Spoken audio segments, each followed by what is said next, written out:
Coach Gary Bryce, you've got to win this one to stay in second position and, in fact, stay in the 4. That's right, Rob. We're 6 points clear in the 4, but we want to stay second if we can. So it's a very important game for us, and Preston obviously played well last week. Right, well now, just looking at the statistics, Ian Gibbs has already pointed out that Port's history at Preston is poor. 2 out of the last 12 you've won.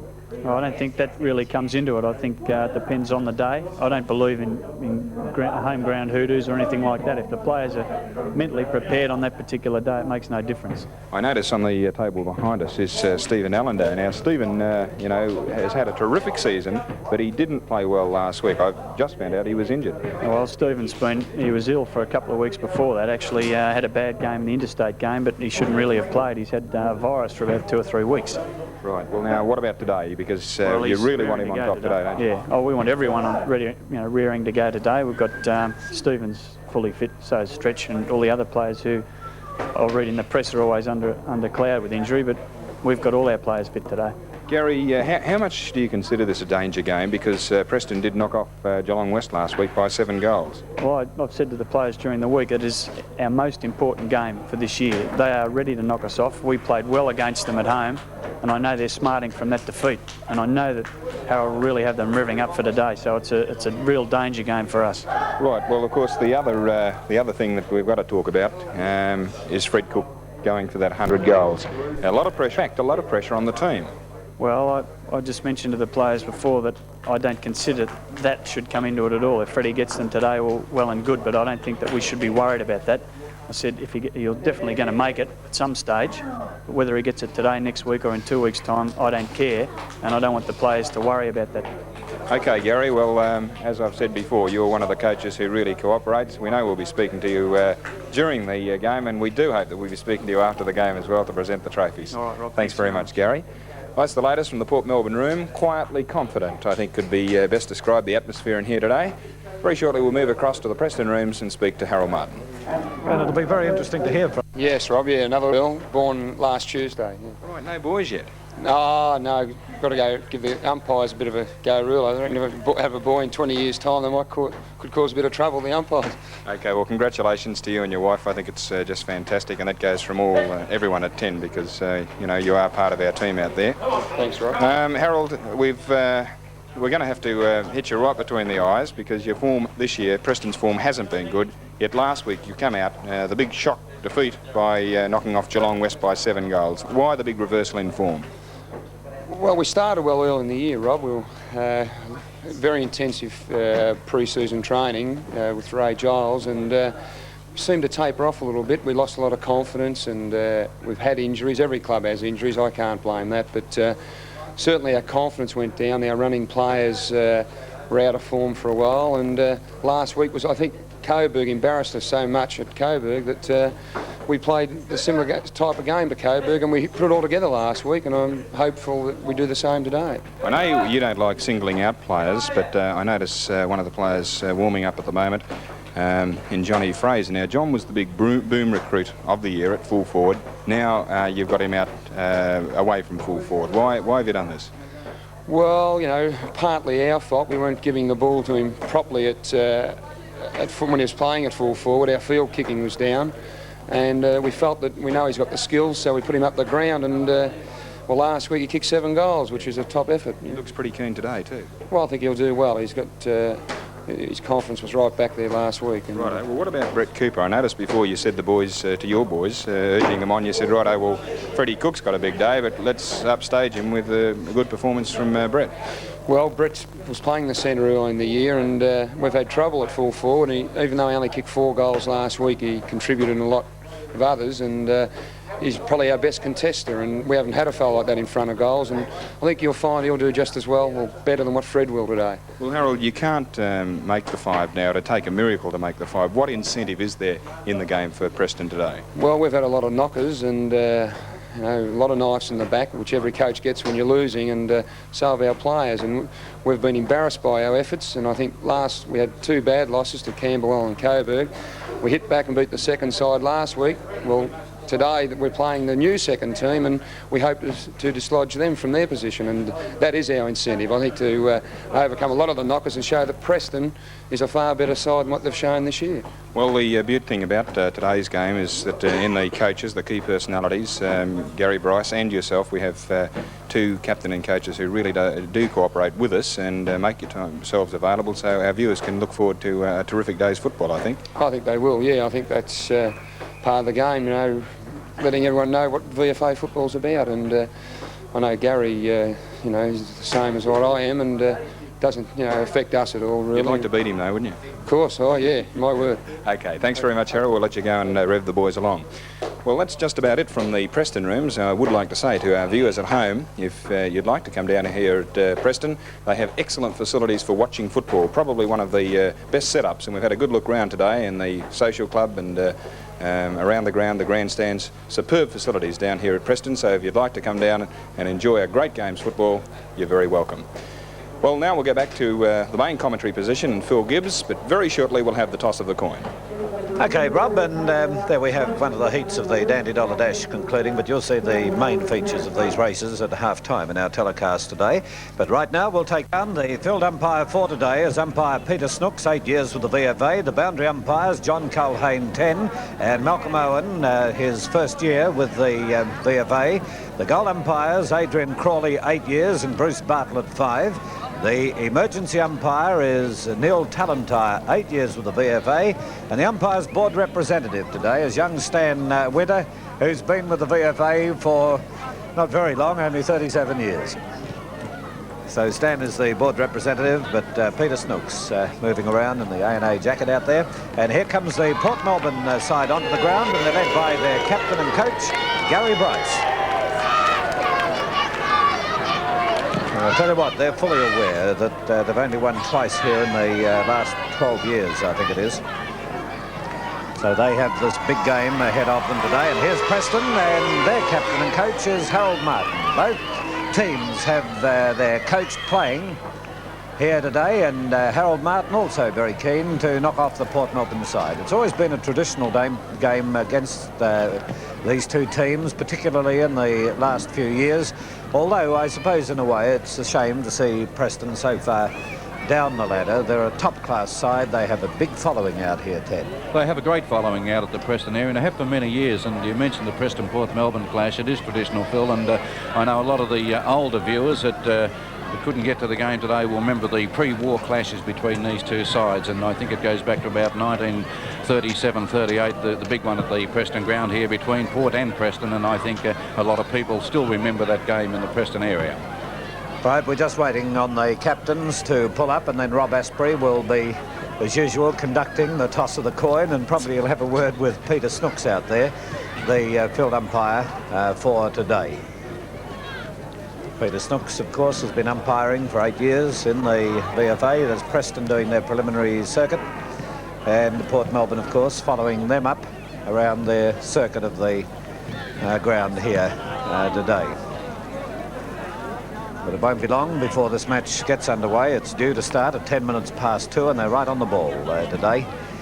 To the left of the screen, that's the Cramer Street end of the ground, or the northern end. That's the end.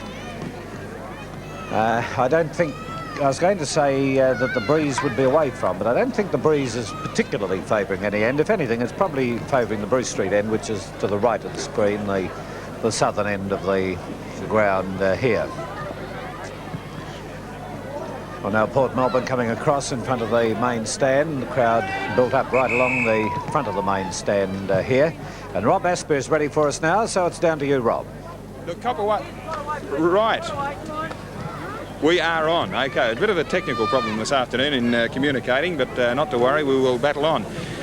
Peter Snooks, congratulations on your first television game. Thanks, Rob. How's the condition of the ground? You've had a good feel of it? Yeah, excellent. It's probably one of the best conditioned ground I've seen for a long time, you know. There's not much mud at all around. Very hard in the centre. A bit soft around the flanks, but apart from that, it should be an excellent Right. condition. What about a wind advantage? There's hardly any. It's blowing mainly straight across the ground. OK. Well, the visiting captain will do the... there's the 20-cent coin. Have you got a coin? You've got one already. Oh, well, we won't lose our 20-cent coin. So the umpire is Peter Snooks, and he's calling the two captains, Harold Martin And Gary Bryce over. Harold's coming over now. Of course, the visiting captain and coach and Gary Bryce will do the call. A lot of kids around today. There's the toss. Heads is called, and tails it is. So Preston have won the toss, and they're kicking to the Cramer Street end or the northern end, which incidentally isn't really favoured by the breeze. It's coming right across the ground. Back to Phil for the action. OK, right, Rob, and Vic Anderson is one of the stars of any match we telecast these days, with Port Melbourne participating. So let's hear Vic Anderson talking about today's game. Stand up, Vic.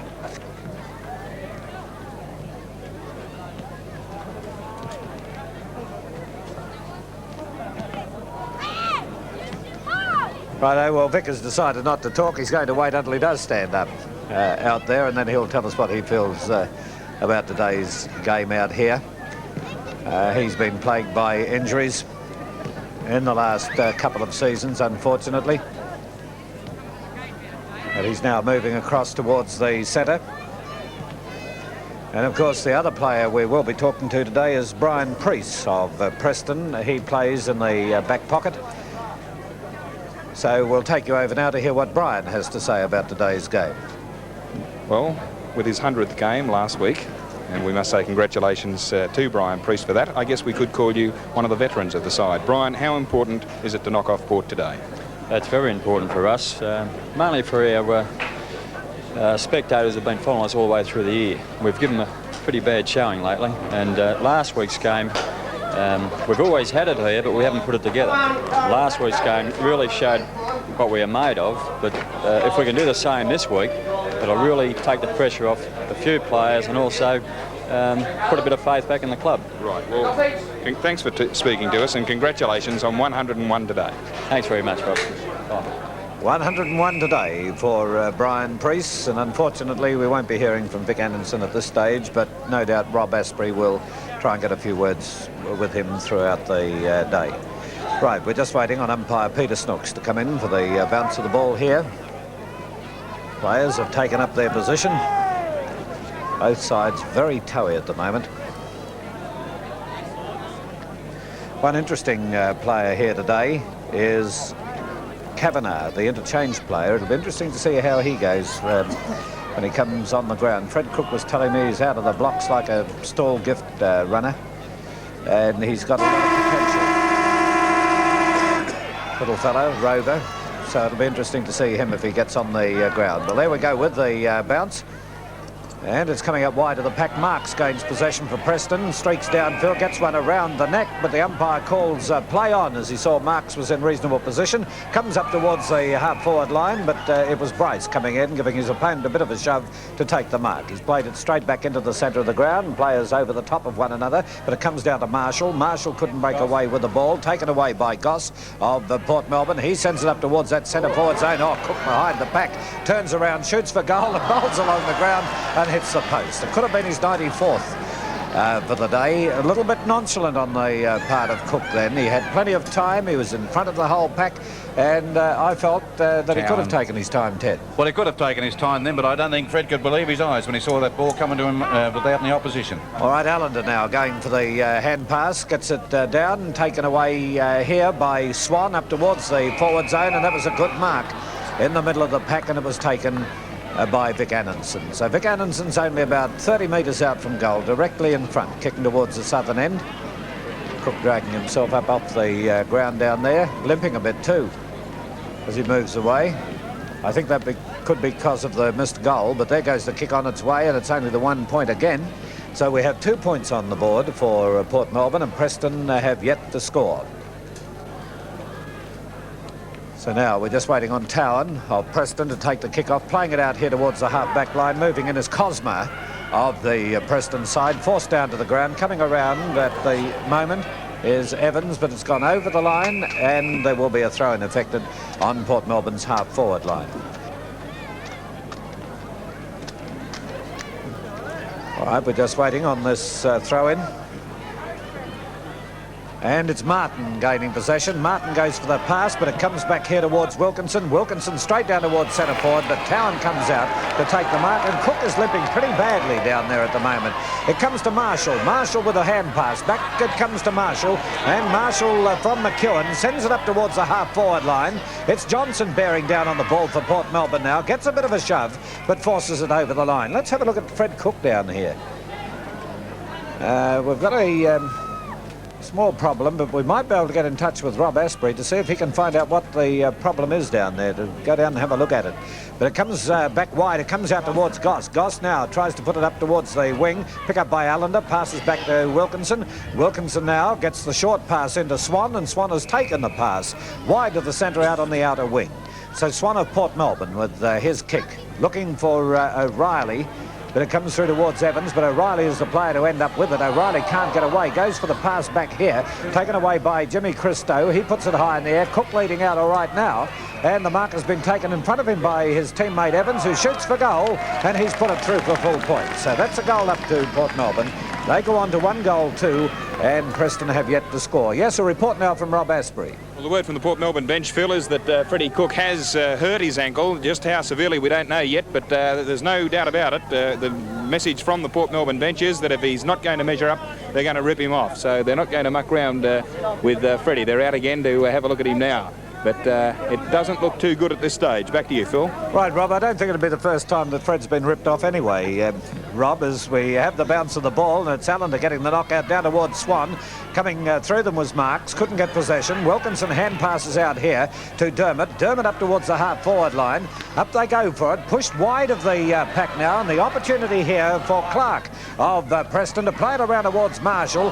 Oh, a foolish punch there by John Fraser, but it goes to Dermott. Dermott gets Port out of trouble to Wilkinson. Wilkinson up towards the half-forward line. Little Abaya staying behind them, dribbles the kick up towards the centre half-forward zone, but Priest swings the play up towards Marshall. He can go on with it here. And Marshall now towards that half-forward line. Fraser came into it.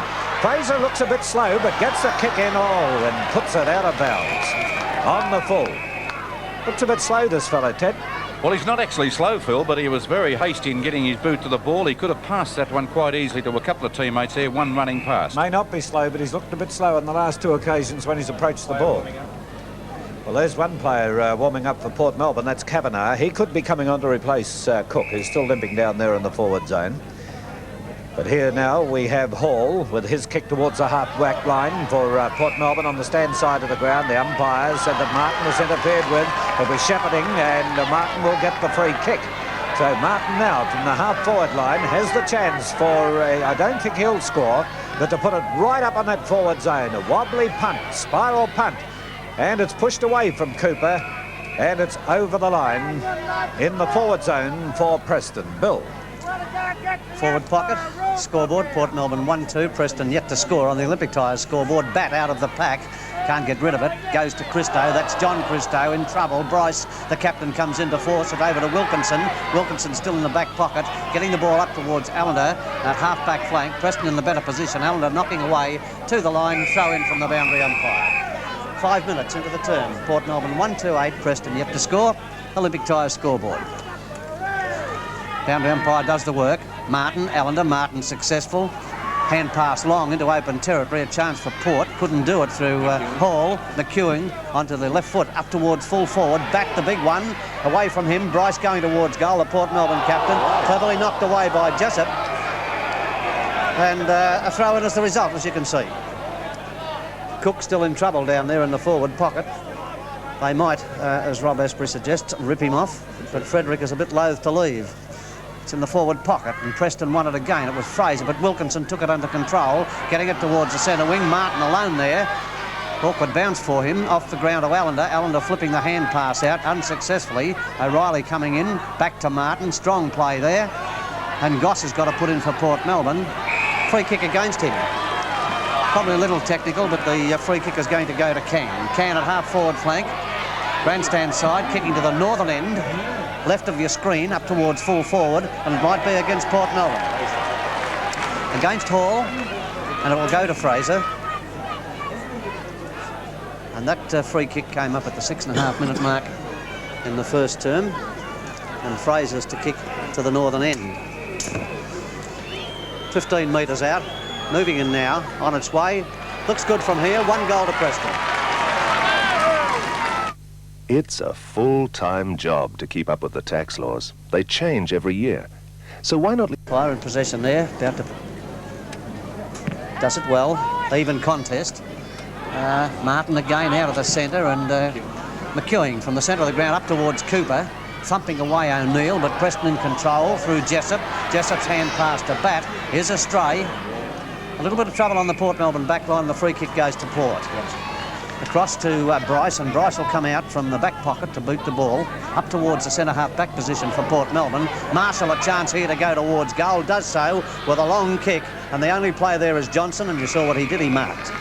Port Melbourne defending. They are 1-2, Preston a goal on the Olympic Tyres scoreboard. 7 minutes have been played into the first term as Johnson kicks out to the outer side of the ground, and once again the free kick to Preston, this time to Can, who's at half-forward flank. Preston into attack.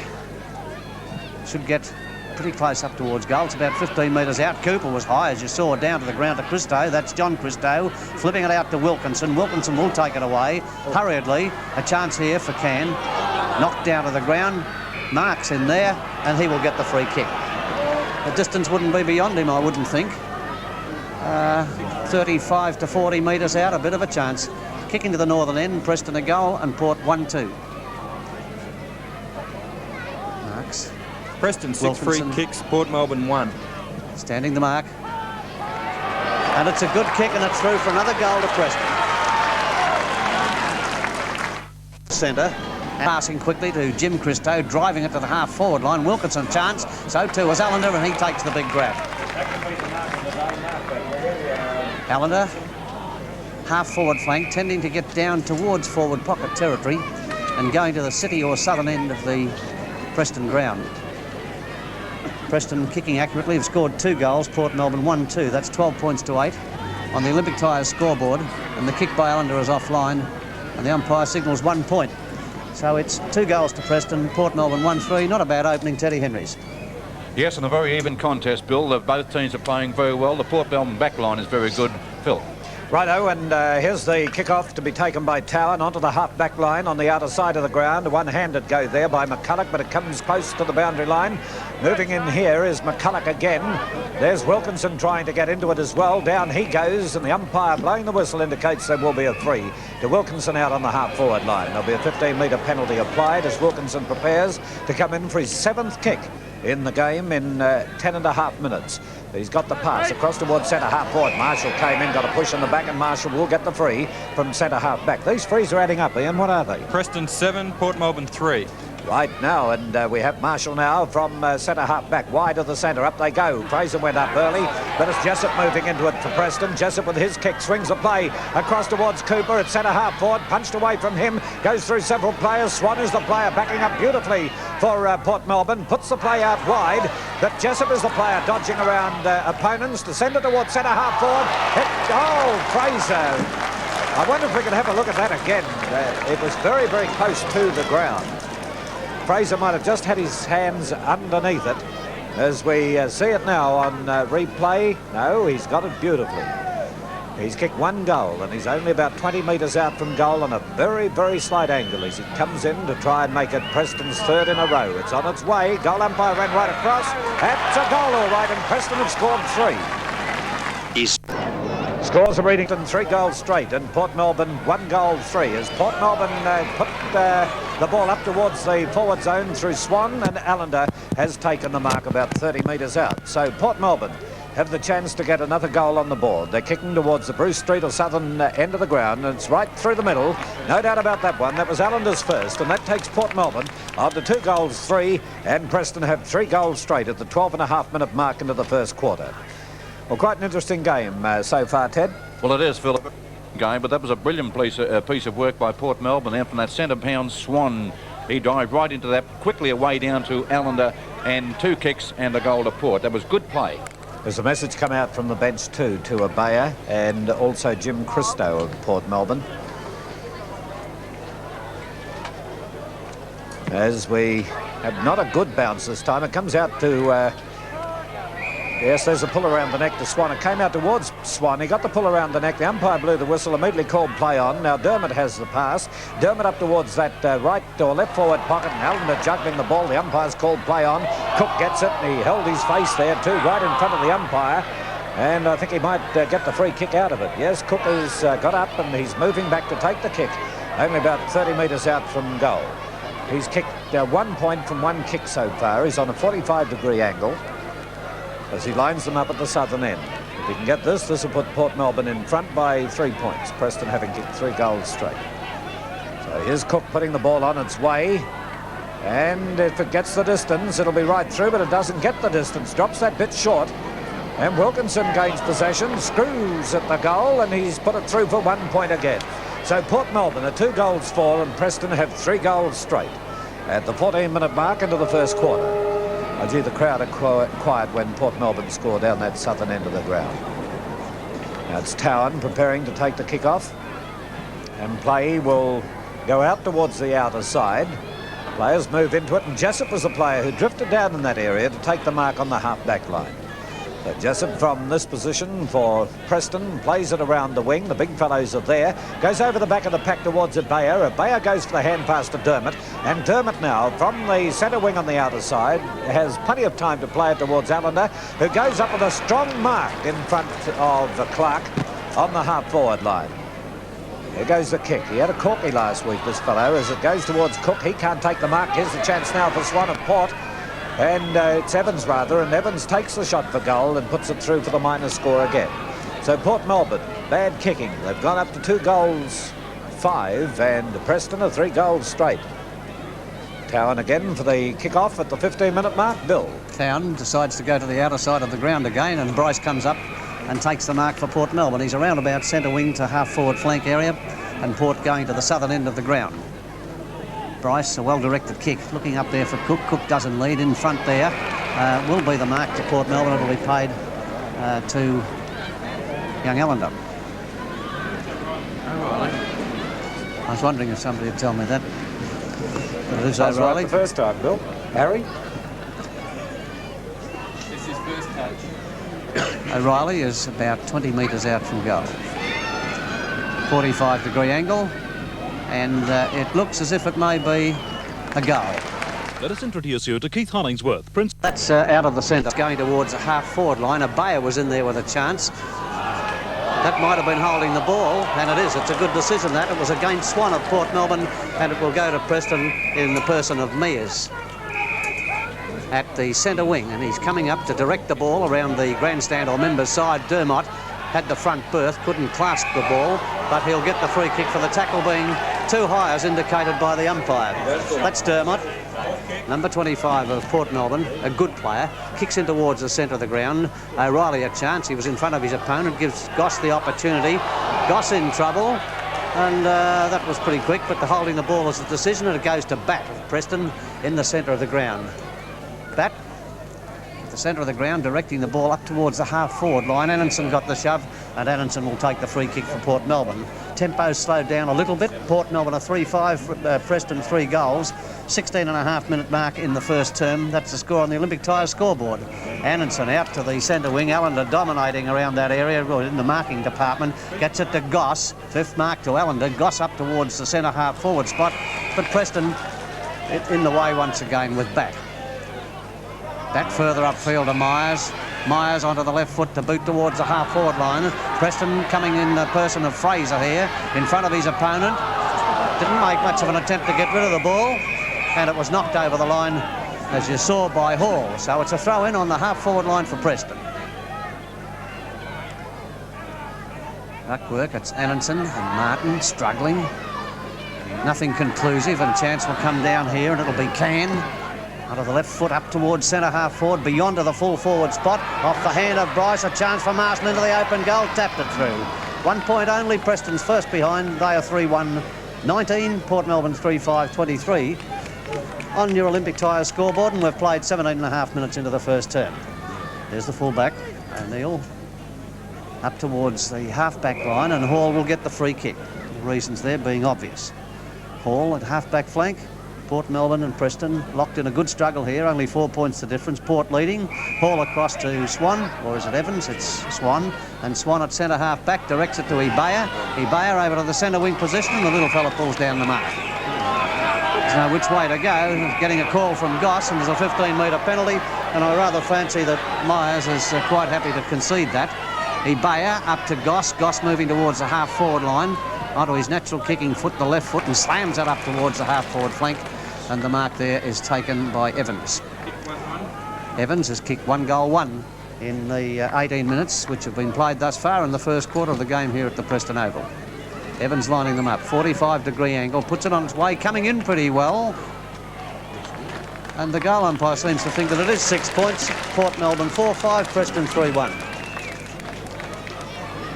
Well, Port are playing well. They've hit their straps in this last 5 or 6 minutes, Bill, and when you look at players like Wilkinson, Swan and also Allende, they've been dominating the game so far, and they're a bit of a headache to the Preston players. Right, well, the ball is back in the possession of field umpire Peter Snooks. So the scores are reading: Preston 3-1 and Port Melbourne 4-5. They've been playing a total of 20 minutes into the first quarter. There we go. Ruckman gets set. Oh, and Anderson went up pretty high then to get the knockout. No one can break away. There's Paul Goss getting into it. Gets a hand pass out here towards Dermott. Dermott up towards the half-forward line. Cook bumping his opponent over, but couldn't take advantage of that move.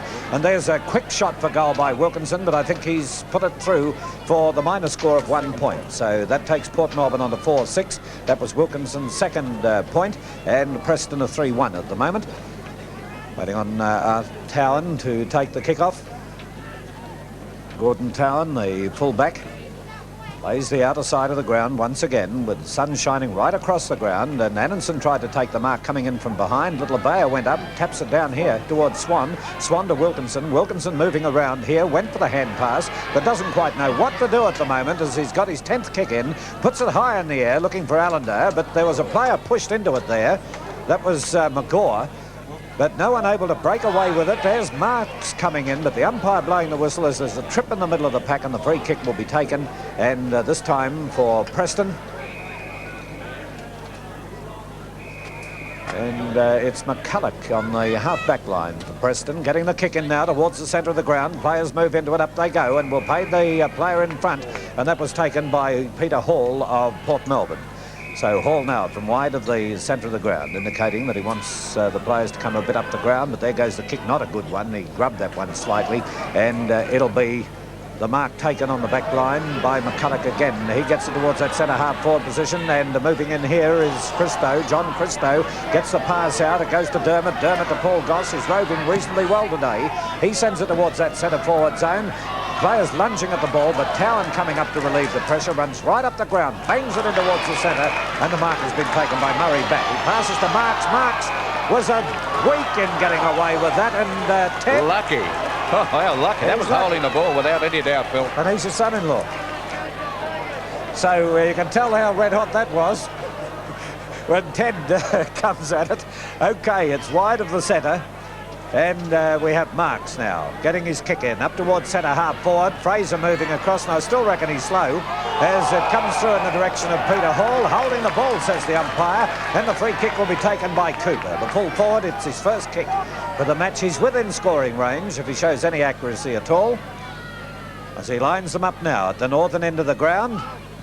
There it goes on its way, and the umpire staying in the middle. It's a goal up to Preston. They go to 4-1. Righto, and on the bounce of the ball, Bat is trying to take it away from the centre. He puts it high in the air up towards the half-forward line, and Dermott, who's a stalwart in defence always for Port Melbourne, comes in to take the mark with his 6th kick, plays it to Swan, who took it a little bit nonchalantly. We see Goss gaining possession. He goes for the pass towards the half-forward line, looking for Bayer, and Bayer has taken the mark. Bayer from the half-forward line kicks it in towards the pocket, and the mark taken down here by Brian Priest.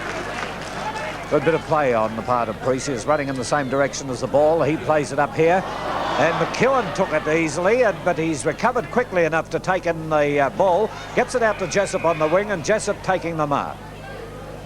Now Jessup has the chance to get it further up on the forward line. He's looking for teammate Fraser, who went very close to the boundary line, and yes, he's been given the mark, But by gee, he must have been close to it. He swings the play across here. Wilkinson waits under the ball. Marks is there, and Cooper is also in there. And Cooper has taken the mark for Preston at the true centre-half forward position within scoring range. He's kicked the 1 goal so far with his only kick in the match. He's got the chance for his 2nd goal with his 2nd kick. It's on its way. It won't get the distance. It'll drop that fraction short and be forced through for 1 point. So Preston are 4-2-26 with Port Melbourne on 4-6, a total of 30. 24 and a half in. And the full-back for Port Melbourne is Frank Johnson. He gets it out here towards Wilkinson. Wilkinson further around the flank position with Swan in a lot of the play today. Gaining possession, he sends it up towards that half-forward line. There'll be a free kick Preston's way, and it will be taken by Darryl McGaw. 15-metre penalty being applied. I think this umpire's doing a pretty good job so far too, Ted. Well, all except one decision he gave, but he's doing a good job, Bill, I must agree. Well, they can't be 100% right, can they? No one can. And the mark taken then by Terry O'Neill as we take you over to Bill Jacobs. I think he's a pretty easy umpire to read. If they watch him, they'll see what he's doing. It's down to the centre of the ground. Ebeyer going through quickly through centre-half forward, up long towards Cook. Port Melbourne want Cook to put in a little bit, and he's not putting in very much at the moment, but he's kicked that one off the ground. And there's a free kick before the goal umpire signals. Waiting on the field umpire signal, and the free kick goes to Town. Up there in the last line of defence, Cook not watching his man, sees Town go away out to the half-forward line, or half-back line for Preston, back in towards the centre of the ground from Cann, up towards the centre wing position now. Martin in control of the ball, dummies well, hand pass to McEwen. McEwen coming up through the centre to boot towards the centre half-forward spot. At the back, Cooper, front man's mark. Front man, that will be O'Neill. And O'Neill repulses that attack at centre-half back for Port Melbourne. 4-6 Port, Preston 4-2. That's on the Olympic Tyres scoreboard, and we've just come up towards the time-on period. O'Neill gave it quickly to Johnson. Johnson out to centre wing on the outer side. It was too far for Jim Christo, allowing Marshall in. Can't control it, gives Christo back into the game, out towards Ebeyer, but Preston swoop on the ball through McCulloch. McCulloch to Marshall is good football, likewise back again, and Martin kicks towards the centre-half forward spot, but Dermott, reliable as ever, and probably as good as anyone on the ground, has taken his mark and 7th kick. Dermott out to the centre wing again. It tends to get towards the half-back flank. Christo, that is Jim Christo, in towards the centre of the ground. A chance for Johnston. Kicked rather hurriedly, and it's going up to Wilkinson, who takes yet another mark. Hand passes to Swan. Port into attack. Any lead up there? Yes, from O'Reilly. Marks. Caught. Holding the ball. Hesitated for just a fraction of a moment, and Priest was strong with the tackle there. Priest gets it over to Town. Town coming up towards centre wing, and gets a hand pass very quickly there to Clark. Clark to Fraser, and Fraser's marked. Fraser's well out. He's on the centre wing. On the grandstand side of the ground and kicking to the left of your screen. And up that end, that is the northern end. Fraser now. Cooper. Against Cooper, yes. Free kick to O'Neill. 26.5-minute mark, Port. Going out of the back line through O'Neill. At the back high was O'Reilly. It's down to Evans. Evans looking for a lead up. He's looking for Wilkinson. He's given him the kick, or given him a chance to run into the open territory there, but it'll be taken away for Preston by McGaw. And that's good football. Not good football when the kick is smothered, allowing Goss to come in for Port Melbourne. Centre half forward, and there's the mark taken there by Swan. Port quickly into attack again. That's good football, Evans. Pretty good ball handler, Evans. And he's on half forward flank and is going to kick long. He's got a lead in from Wilkinson. Plays to it. Wilkinson in front will get the free kick if nothing else. There it is. Sandringham leading Caulfield in their game. There's Wilkinson, number 15 of Port Melbourne. He's kicked 2 points. And it's Port Melbourne 4-6 to 4-2, and Wilkinson's 12th kick. Been a pretty useful play in this first quarter. Lining them up, there's the angle, and the goal umpire's going to signal in the affirmative, I think. It's another goal. Port Melbourne 5-6, Preston 4-2, Olympic Tyres scoreboard. And we've played 3.5 minutes into time on. Out of the centre, and a free kick will go to Port Melbourne to Allende. Been doing well in the air. Now he takes it out of the centre, up towards centre half forward. Annanson under the ball, took his opponent under the ball, and O'Reilly is there to mark. O'Reilly going into the pocket, looking for Jim Christo, chopped off there by Marshall initially, and finally it comes out to Clark, and Clark will bring it around the grandstand side. Looking up there for anybody at all that can help him. McEwen overran the ball. A chance for Allende, flips the hand pass out to Dermott. Unsteady on the feet. Dermott gets it away, and Allende takes possession to give it to Goss. No, it's too high for him. Down here, a chance for McGaw. McGaw circling on the half-back line, went the wrong way, comes back adequately at least. Up towards the centre wing, and a mark to Allende. Hasn't been beaten in the air, that's his 6th mark. And his 7th kick. Here you see it again. Allende coming from behind to take a good strong grab. But the ball is now located at centre wing, and it's with O'Reilly. Scoreboard 5-6 to 4-2, and O'Reilly from centre wing kicks to a lead up by Cook, and Cook, safe and sure on that one, has taken the mark. His first mark for the day. Number 5 of Port Melbourne. 93 goals, 40 for the year with the behind that he's kicked today. Or the point. Left foot. And on the left foot. Now, I wonder if that's significant, because it's off the pack to Goss, and he's planted it. Quarter time, Port Melbourne 6-6-42, Preston 4-2-26. Righto, well, there it is to the quarter time, and let's go over to Bill Jacobs for his summary on the game. Bill? Very interesting first quarter. I thought that Preston were going to take it away early in the early stages, and I thought that Port were lamenting the fact that Cook had been injured early in the quarter, and Freddie Cook looks as if he might be in trouble. Port Melbourne supporters would certainly want to see him revive. They played well. They came towards the end of the quarter. Preston never had a counter for Allende's marking, and around the packs, Port seemed to do a little bit better as the quarter progressed. An interesting first quarter with the game still wide open. All right, now Ted Henrys with his summary on the game to quarter time, with Port Melbourne 6-6, Preston 4 goals 2. Well, Phil, this started off with a very great contest and a very even one too, with Port Melbourne having first use of the wind. And 3 players on their side, on their forward line particularly, was Wilkinson, Allende and also Swan. They made the game for Port Melbourne, and when Preston did attack, they were confronted by that half-back line, particularly Greg Dermott playing a sterling game in defence. But Preston have to learn, Phil, that if they keep trying to put that ball up in the air, they'll be outmarked by the Port Melbourne players. They're a far superior marking team, and they have to keep the ball moving and keep it low. Well, there are the trainers working on the angle of Fred Cook there, the right angle, and it doesn't look too good for the full forward. Anyway, Ted has summed it up pretty well with the 3 Port Melbourne players playing so well. But I think the problem that Preston have at the moment, and I mentioned this off air to the boys, that what they're not doing, they're propping and kicking rather than when they gain possession of the ball, other players are moving downfield and running on, and the Preston players are not running enough at the moment, and that's why they have the deficit on the board that they have. Ian, what about the statistics in the game? Port Melbourne kick getters, Wilkinson the busiest player on the ground with 12, Swan 8 kicks, Dermott strong in defence with 7, and Allende strong in the air, 6 marks, and he's had 6 kicks. Preston kick getters, Marshall started the game off quickly, but faded in the last half of that first quarter with 4 kicks. Jessup 4 and Fraser 5. Goal kickers for Preston, 2 to Fraser, 1 each to Marks and Cooper. And for Port Melbourne, 2 to Evans, 1 each to Allende, O'Reilly, Wilkinson and Goss. Marks, Port Melbourne on top in the air with 31 marks, Preston 14. And Port Melbourne 6-6, leading Preston 4 goals 2. Don't think that we've made it yet because we haven't. It's nice to know. And Gannonson talking about today's game, and here's what he had to say. Yes, Vic Annanson, the best and fairest in the VFA of last year. Vic, you've had a lot of injuries over the years. How's the situation now? Probably the best they've been for quite some time, actually. Been doing a lot of hard work, a lot of weights on the legs, and a lot of hard training. Well, how does that compare with your form as compared to when you've had injuries?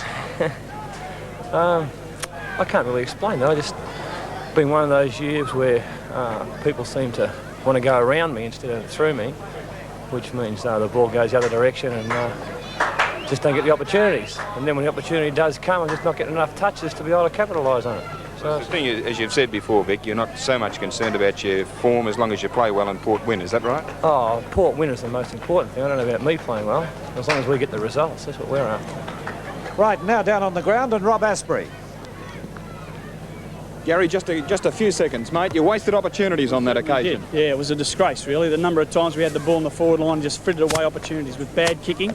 No talking, not enough talking up here at all. OK, Gary, thanks very much. And that's what Gary Bryce said Phil. Now, as for Harold Martin, he wasn't happy at all. He told his players that you're waiting back too much rather than going in and creating opportunities. He asked his players to move around more like John Fraser, and he's very pleased with Fraser's performance, and that's what the coaches said. Yeah, well, he's pretty right to him what he said there, Ted, with them moving around a lot more, because we noticed that distinctly up here. Well, yeah, that's true, Phil. I think Preston, as I mentioned before during the commentary for the summary at quarter time, they have to keep that flow on game, stop trying to put the ball in the air, because they'll be outmarked by Port Melbourne if they can keep running all the time, and that's their game. Well, there he was, the big H. That's the VFA's big H, of course. Port Melbourne 6-6-42 and Preston 4-2, a total of 26. Just waiting on umpire Peter Snooks now and the youngsters to move off the ground here at Preston. And a very interesting quarter coming up here, with the breeze favouring the right of the screen, the southern end, and that's the end at which Preston are kicking in the second quarter. They're down at the moment. Port 6-6, Preston 4-2. And now, umpire just checking with the boundary umpires to see that they're on the lines, and here's the signal for the timekeepers. Second quarter. Port Melbourne and Preston as the bounce takes place. Allende comes up, gets the knockout from the ruck, but it comes through towards McEwen. McEwen tried to break it away from the centre, but the free kick will be taken by Allende. Allende goes down again. He was about to move off, but the umpire realised he was playing on, and there was the free kick for holding the ball. Now the kick goes to Marks. Marks up towards the half-forward line. Up they go. Let's see if the Preston players can move in here. And a push in the back, and the free kick will be taken this time by Myers. Myers now gaining possession, has the chance to put Preston into attack, puts it on its way up towards that centre forward zone. Up they rise, no one able to take the mark. Mark scouting around, couldn't gain possession, but taken by Marshall to Cooper. Cooper snap shoots for goal. It was Jessup rather, and he's put it through for the minor score of 1 point. So that takes Preston on to 27 with Port Melbourne on 42. There's the kickoff, and it comes out to be taken by Peter Hall. Hall with a further hand pass, gets it through here to Dermott. Dermott up towards the wing position. Wilkinson fails to take the mark. Preston player going over the ball there and holding the ball, says the umpire. And the free kick will be taken by Wilkinson, but he doesn't kick it. He passes to Abaya. Abaya in towards the pocket, and the mark taken by Jim Christo. So Christo of Port Melbourne at the minute-and-a-half mark into this quarter kicks it up towards centre forward, but McCulloch comes down to take the mark in defence. Strong mark then by McCulloch. He plays it wide of the centre of the ground. Moving across here is Priest. Priest is the player grabbed pretty quickly by Christo, but he'll go back now to take the kick. Gets the lead down here on the wing. Arthur Can comes across, tries to take the 2 bites, throws the ball, and the umpire gives the free kick against him. So it'll be Preston gaining possession now through the agency of Can. Can now with his kick straight towards that half-forward line. Up they rise. No one able to take the mark. It came through towards Abaya. Abaya scoops it along the ground in the direction of Peter Hall. Can picks it up, passes down to Marks. Marks then goes to those little short steps towards Cooper, and Cooper has taken the mark on an angle coming into the approach to goal. So Cooper, the very stocky, thick-set player of Preston, has kicked 1-1. Deep in the pocket and a fair way out from goal. Kicking with the advantage of the breeze behind him. Cooper lines them up. For Preston, it's on its way, and the goal umpire might indicate full points. Yes, it's a goal. Oh, and we're just waiting on the bounce here by Peter Snooks at the 3-minute mark. Allende getting a long run in on the ball, but puts it straight down into the hands of McEwen, the centre man of Preston, and a push in the back to Jessup, and Jessup gets the free kick. So Jessup of Preston, a long way out from goal, bangs it up towards that zone. Cooper comes out, making the lead from the side. He taps it out towards Marshall. Marshall using a bit of toe, plays it back upfield and misdirects the kick. Dermott dribbles it along the ground, out towards the boundary line. John Christo moves in on the ball, but the umpire blowing the whistle as it goes over the line. So Port Melbourne are 6-6-42, Preston 5-3-33. There it comes back into play. Fraser knocks it back over his head. Goss balks nicely through the pack. He gets it wide of the centre of the ground. O'Reilly goes up. It's pushed away from him. And dribbles wide. McEwen getting held there. We're not in possession, but the umpire...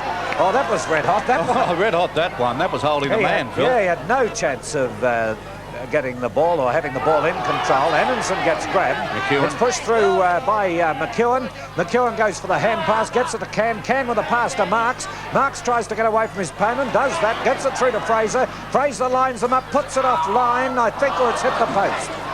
Well, there you are. That's judgment. I thought it was a bit offline. And it's gone through for the point after hitting the post. And after that takes the ball. Preston on to 5-4. And Port Melbourne on to 6-6. And now the kick-off from Frank Johnson or O'Neill. O'Neill, he puts it to Peter Hall. Hall out to Dermott. Dermott now of Port Melbourne gets his kick in wide of the centre. There's Riley in the middle of the pack, but he can't take the mark. Goss had the run on the ball, but it comes through to Swan. Swan screws it around towards centre forward. There's a bit of shoving going on, but here's a chance now for Port Melbourne to get it through for a goal, but a pick up here by McCulloch. McCulloch gets it wide, gets it out towards McGaw, and McGaw will break up the forward line of Port Melbourne to put it back in towards the centre, where a mark will be taken by McEwen. Bill. McEwen into the centre of the ground with handball, a charge for Marks. Play on was the call. Jim Christo taking it out of the centre. Handball to Anderson, as you see. Anderson further back to Swan, and Swan straight through centre half forward to kick long. Cook ambling back and takes a great mark. Great mark to Cook. He's been struggling. Town has held him. And here we'll see it again. There's the kick through by Swan. And look at this mark. Great judgment there by Fred Cook. Did it well. Well, Ted, what do you reckon about that for the Gillette mark? No doubt about that's the Gillette mark of the day so far. Phil, you can see Fred, the way Fred Cook watched that ball and then judged it beautifully. This is, the umpire's been rather kind here with allowing Cook this angle, I think. There you see it. I think he'll kick this, Cook. He doesn't miss too many of these.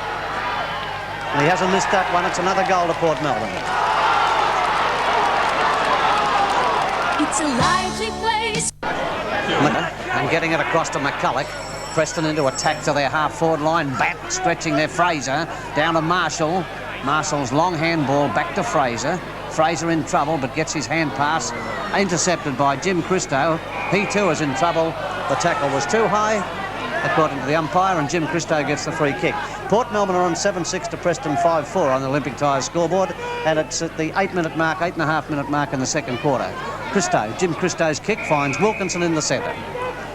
Wilkinson, damaging player for Port Melbourne thus far. Here he is out of the centre now. It's not going to give anyone much of an opportunity. There'll be a pack forming there. Pouncing on the ball was McCulloch, and it came out eventually there to Myers. The umpires decided to bounce. Now it's at centre half forward for Port as they travel down to the ground. They're 7-6 and Preston 5-4. Martin successful in getting it out there, and he's going to get a free kick. Martin at centre half back. Running through that position. Up towards centre half forward. Fraser's his only hope, and Port messed it up, and Fraser got the free kick. At centre half forward, obviously from being held. His kick up towards the full forward spot. Bat was high there. Marks in too. Also Marshall, and Marshall comes out with the ball onto his left foot, swinging it up towards the full forward spot. Cooper's his best bet there, but it's seen over the line out of bounds. Both players seeing it over there, and there it is in the left forward pocket. I mean, it was. It is in the left forward pocket. Preston travelling to the southern end of the ground, and Bat was the more successful of the ruckman, but it's come out to Johnson. Johnson hitting it ahead, doing a pretty good job, but his kick was chopped off. Myers a chance there. Several fumbles. It's eventually to Martin. Martin into the left forward pocket. Marshall in front, thumped away by the Port Melbourne defence up to Swan, and Swan at half back flank gets it around to Allende. Allende loose there on the centre wing position. Over there on the outer side. In towards centre half forward. Good play by McGaw, knocked it away from O'Reilly. Anderson came in quickly. Goss, but it didn't bounce for him. And McGaw's dash tells its own story. Out to Marks, and Preston are away now from the centre wing. Travelling around the grandstand side, up towards the forward pocket. Cooper in for the ball there, fighting desperately. Can't get it out and does it all himself. Breaks, fires for goal. Offline, out of bounds. On the full. Geelong West 4-3 to Dandenong 3-4. Interesting. Port Melbourne through Johnson to get it away. Johnson coming out of the back pocket. over towards the half-back flank. That's got to be a free kick against Can. He's protesting about it, but I couldn't see why. And the free kick will go to Dermott. Dermott's 5th kick, 10th kick. And he's kicked it around beyond centre wing. Bat was there, but he's not holding his marks, the big fellow. Flipped out there. Port Melbourne a free kick. Free kick to Allende. They haven't got an answer to Allende at the moment, Preston. This is his 8th kick, and he swings it around towards centre half forward. O'Reilly and McGaw having quite a tussle. Bayer overran the ball, not getting in the touch of last week. Allende, a chance here for McCulloch. McCulloch, hand pass out, intercepted by Goss. Goss goes away, he's running towards the open goal. He can have another one if he wants to, but he's put it on its way, but it's offline. 1 point only. Ironical cheers from the crowd who thought that Cook's goal was a point. I don't agree with them. Port are now 7-6 and Preston 5-4, 48-34. 12 minutes into the term, into the second term, and Towan kicks it out to the outer side. And there it goes towards the half-back line, and the big fellow Bat goes up, fails to take the mark, but a hand pass comes out here to Myers from McEwen, in towards the centre, and we'll see Arthur Can take it just wide of the centre. Can now up towards the half-forward line, and it's Jessup taking the mark there on the left half-forward flank. So Jessup now swings the play across towards the centre forward zone. Players settle in under the ball. Up they go high, some of them, but taken away here by Myers, who shoots in the direction of goals. It's offline, and 1 point is the result to take Preston on to 5-5 and Port Melbourne a 7-6 at the 11-minute mark into the quarter.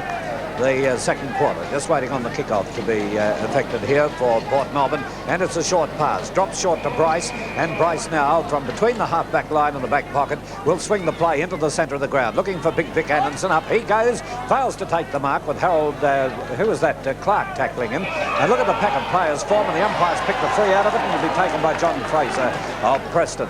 So Fraser now, right from the centre, plays it wide of centre half forward to Marks, and Marks grabbed quickly, but will come back to take the kick. He's a long way up from goal, Marks. Marshall making an early lead, so also is Cooper. He's coming out with the lead of Cooper. Or is it Martin? Well, they resemble one another. They've both got dark hair. That's about all. All right. Martin now from the right forward pocket. You couldn't see Martin's moustache, obviously. No. All right, Martin now coming in from the right forward pocket, puts the ball on its way. It's not a bad kick, but it'll go across the face of the big sticks. Up they go, and they'll be forced through for another minor score. So that takes Preston on to 5-6 as against Port Melbourne's 7-6. So it's 2 goals the difference exactly in Port Melbourne's favour as it goes wide of the centre, and Vic Anderson taking a one-handed mark out there in front of Murray Bat of Preston. Anderson now with his kick up towards the half-forward line. O'Reilly waits for it here. He's a bit under the ball, and coming in is Darryl McGaw to take the mark in defence for Preston.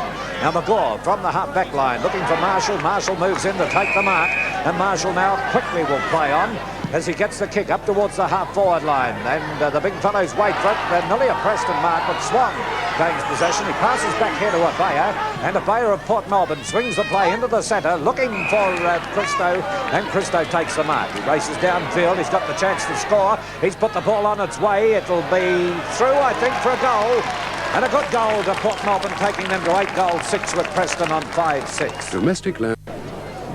Well, now the scores are showing Port Melbourne 8-6 and Preston 5-6. So let's wait now on the umpire to take the bounce.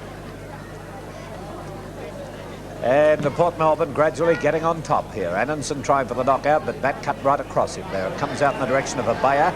Bayer now with a hand pass, gets it to Swan. Evans now back to Goss. Goss up towards Allende, and Allende shoves the hand up in the air to take the mark. You can see Cook down there. Cook turns around quickly, snap shoots for goal and misses. 1 point. And there's Cookie apologising to Allende. He's not having the best of days today. He's kicked 1-2. The pressure's on him, Phil, looking for that 100th goal. I don't know whether he'd be worried about that, Ted. I think it's more the injured ankle as it comes wide, and the mark will be taken by Cosma. With Port Melbourne 8-7, Preston 5-6, and Cosma now with his kick. wide of the centre of the ground. The big men move in, and the mark has been taken by Anderson, who's lifted his game quite a deal in this quarter. Gets a long hand pass in the direction of Wilkinson coming up the flank. Under pressure, he gets the kick towards Allende, and Allende now runs into a bit of trouble. It'll be taken away by Clark as he hand passes to Fraser. Fraser with a smart one, looking out the back of his head there. Got the hand pass in, but there's interference, and the free kick will be taken by McCulloch. That was a shifty one on the part of Fraser. It goes up towards the half-forward line, and in the middle of the pack, the mark has been taken by Jessup, but the umpire has given a push in the back before that. And the free kick will be taken down here by Dermott. Dermott from the half-back line can see Swan on his own, and Swan giving a definite indication he is. And the umpire's disallowed, and I thought it could have been a mark, and the free kick will go against him. Oh, that was a mark to Swan, no doubt about it. He touched that about 3 or 4 times, Phil. Well, Ted Henrys has tipped Port Melbourne to win the game today, making the comment as he passes it across wide of the centre to McEwen. And they're in front. Right, there goes the kick up towards Cooper. Cooper leading out, comes in, can't take the mark, and it's Bryce down there, backing up nicely. Will play the ball around the half-back line, and the mark taken by Johnson of Port Melbourne. He gets it to Goss. Goss now left foots it close to the boundary line. They're pushing the side then to Wilkinson, and it's gone over the line. So the throw-in affected Bill Jacobs. Well, Port could consider themselves a little bit unlucky with a couple of those decisions in the last 3 or 4 minutes, I think. It's Allende down. McGaw playing well for Preston, gets it out, and it'll be McEwen taking it away from the centre wing across to a lead by Cooper. Cooper didn't make the extra couple of metres then, controlling it now, but he's in trouble. Breaks the tackle, has a bounce as he goes away. The game stopped for a second or two. Cooper in towards centre half forward, and Martin strolled into it. Like an afternoon tea party, that one. Yeah. So after taking the mark, Fraser from centre half forward at the 17.5-minute mark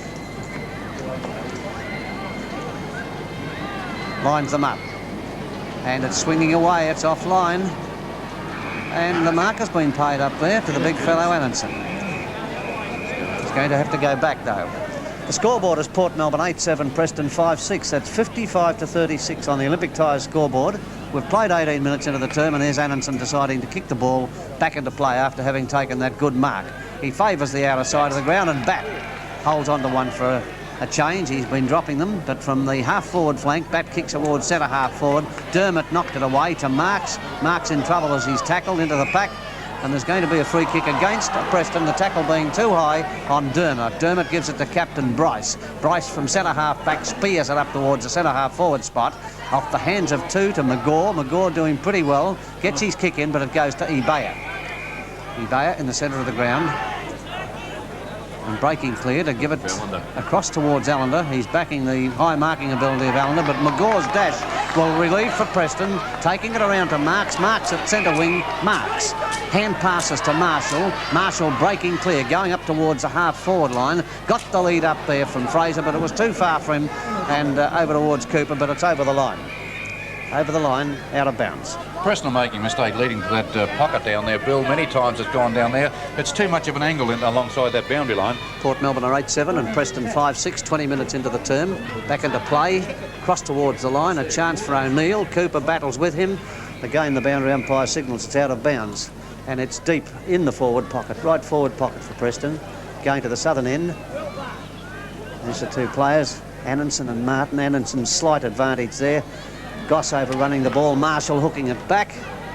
Going very close to the line. Martin in front, Anderson punches away, goes close to the line. Johnson brings it around, up towards the half-forward line, but it's Bat taking the mark. Bat playing on quickly, over towards full forward. Knocked down again, Port Melbourne combined. Dermott trying to take it away, holding the ball as a call against him. Port 8-7, Preston 5-6, 20 minutes been played, and Preston struggling a little bit, and here's McCulloch. At centre half forward. That breeze is certainly having an effect up that end of the ground. 2 or 3 Preston shots have been taken away from right to left on your screen. In other words, from the right forward pocket across to the left forward pocket, and that one was a point only. And once again, it's O'Neill who showed some displeasure at players not making position when he's about to kick in. In other words, you're reading the Borough, Bill.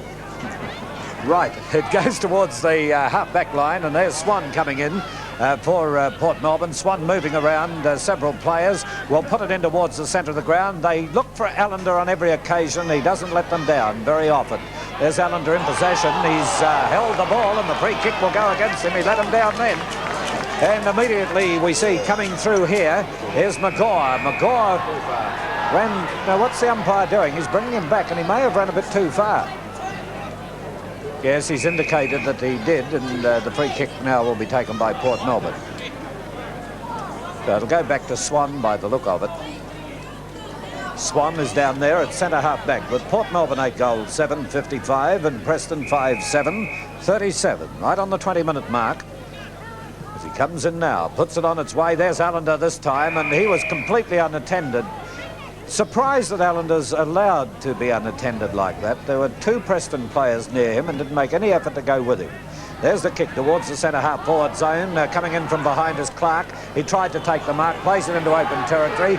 It'll be the ball to the fastest now, as we see coming up McEwen. He waited for it to go over the line. He just gave that little short step, whereas this is the difference. The Preston players are not going headlong for the ball. They're just hesitating on occasions and not chasing. Back in it comes once again, and the umpire is saying shepherding again, and the free kick will go against Martin and will be taken by Vic Annenson. So Annenson from wide of the centre. He's under the stand. Martin going up and having a word to the umpire with a word of complaint. A hand pass out towards Wilkinson. Wilkinson now with a kick towards the centre forward zone, and drifting in there is O'Reilly to take the mark. And I think, you know, just looking at the game, you can see the difference with these Port Melbourne players throwing themselves at the ball and into the game. Preston players are hesitating. Well, Phil, they're playing with a lot more confidence. You can see the hesitancy of the Preston players going near the ball. Instance of that McEwen going near the ball on the boundary line. Preston have been inaccurate in this quarter, of course. They've kicked 1-5 to 2-1. Port Melbourne being much more accurate. And this one going close, but it's hit the top of the post, right on the top of it. Even the goal umpire had a smile at that. Not still up there, is it? No. All right. So Port Melbourne go on to 56 with Preston on 37 at the 22-minute mark. There's the kick-off taken by Towan out towards the half-back line. Martin is the player to take the mark. Preston desperately needing a goal at this stage, as little Marks can't take the hand pass cleanly, but then gets the hand pass back into Martin. Martin with a long pass downfield to Jessup, and Jessup from the half-forward line with a further hand pass. And this is McEwen, who's come right across from the centre, shoots it up towards the centre forward zone. Cooper goes up, but it goes through for 1 point again to take Preston on to 5 goals, 8, leaving them 3 goals down on Port Melbourne's score of 8-8 at the 22.5-minute mark. And the kick-off once again from Port. Goes to the half-back line. And there's Annenson in front, taps it out nicely. And moving up is Christo. Christo now with the 2 bounces will get the 3rd. This is Jim Christo. As he gets the kick in towards the half-forward line, Evans takes it effortlessly, dodges cleverly, and then swings the play across towards Cook, and Cook nudging his opponent out, couldn't mark it, but it's taken by O'Reilly, who's put it through, and there's another goal up to Port Melbourne. Now the bounce to take place, with it 4 goals the difference. 62 plays 38 in Port Melbourne's favour, and Port the steadier side. It's Annenson getting the knockout from the ruck, and then Martin gets the free. They're sharing them at the moment. And Annenson's now having a blow with the umpire. He's letting him have a few too. As now Martin gets the kick in, and this is where they start to fall down. Preston on their half-forward line, comes back towards Wilkinson. We see then Marshall going in after the ball. He's showing a bit of endeavour now, as there's a bit of a shove in front of the umpire, but he allows it to continue as Wilkinson comes out. He goes for the hand pass to Dermott. Dermott gets it out close to the boundary line now, and there's little Abaya racing in on it. He'll grab it, and there's the difference. We saw Preston players waiting for it to go out about 2 or 3 minutes ago. He kept going and got it up to their forward zone. And there's the pass coming back in the direction of Clark, having trouble handling it. And look at this. It's a gift to Cook, and he didn't accept the gift. Well, there you are. And Port Melbourne go on to 9-9 with Preston on 5-8. Fred Cook in a lot of trouble down on the forward line at the 25-minute mark. Coming up to the time on, Bill. Frankly, I think Preston are lucky to be as close as they are. the play that Port Melbourne have had in this quarter. There's Allende in front. Couldn't drag it down. Marks chips across to take it under control. Ran into trouble, holding the ball. Holding the ball. Free kick to Ibaya. And Ibaya at half-forward flank. Looking for the lead, and Anderson belatedly tried to make the ground for him to try and make a good pass out. It was bad. It was Priest into the centre, and it'll find Can to the half-forward line. Fraser slipping, can't hold his feet up there. Determined play by Hall, gave the opportunity to Dermott. Taken out by Marshall to McEwen. Across there to Fraser, running towards the goal. Slaps it that way, up towards the front of the goal, and it's gone out of bounds. Well, that was a bad miss. Frankston trailing Paran, 59-47. That's a pretty good effort by Frankston. Coburg will take it away from Campbell by the look of that score. Back into play here. Port Melbourne get it out of trouble. Geelong West, Dandenong leading Geelong West. That's a significant one with the shaping of the VFA Final Four. Over there is McEwen for Preston. About 30 metres out from goal, maybe 35 metres. Lining them up from the outer side of the ground. Preston badly needing a goal, and the goal umpire looks as if he's going to pay it. It's another goal to Preston. Sires are one of Australia's largest manufacturers and wholesalers of suit. Fine. Can of Preston, and he's kicking up towards the half-forward line. Bryce knocks it away, repulsing the attack, and he will get the free kick, which is perfectly correct. Jessup was holding him after Bryce had knocked it away, preventing him from chasing the ball further upfield.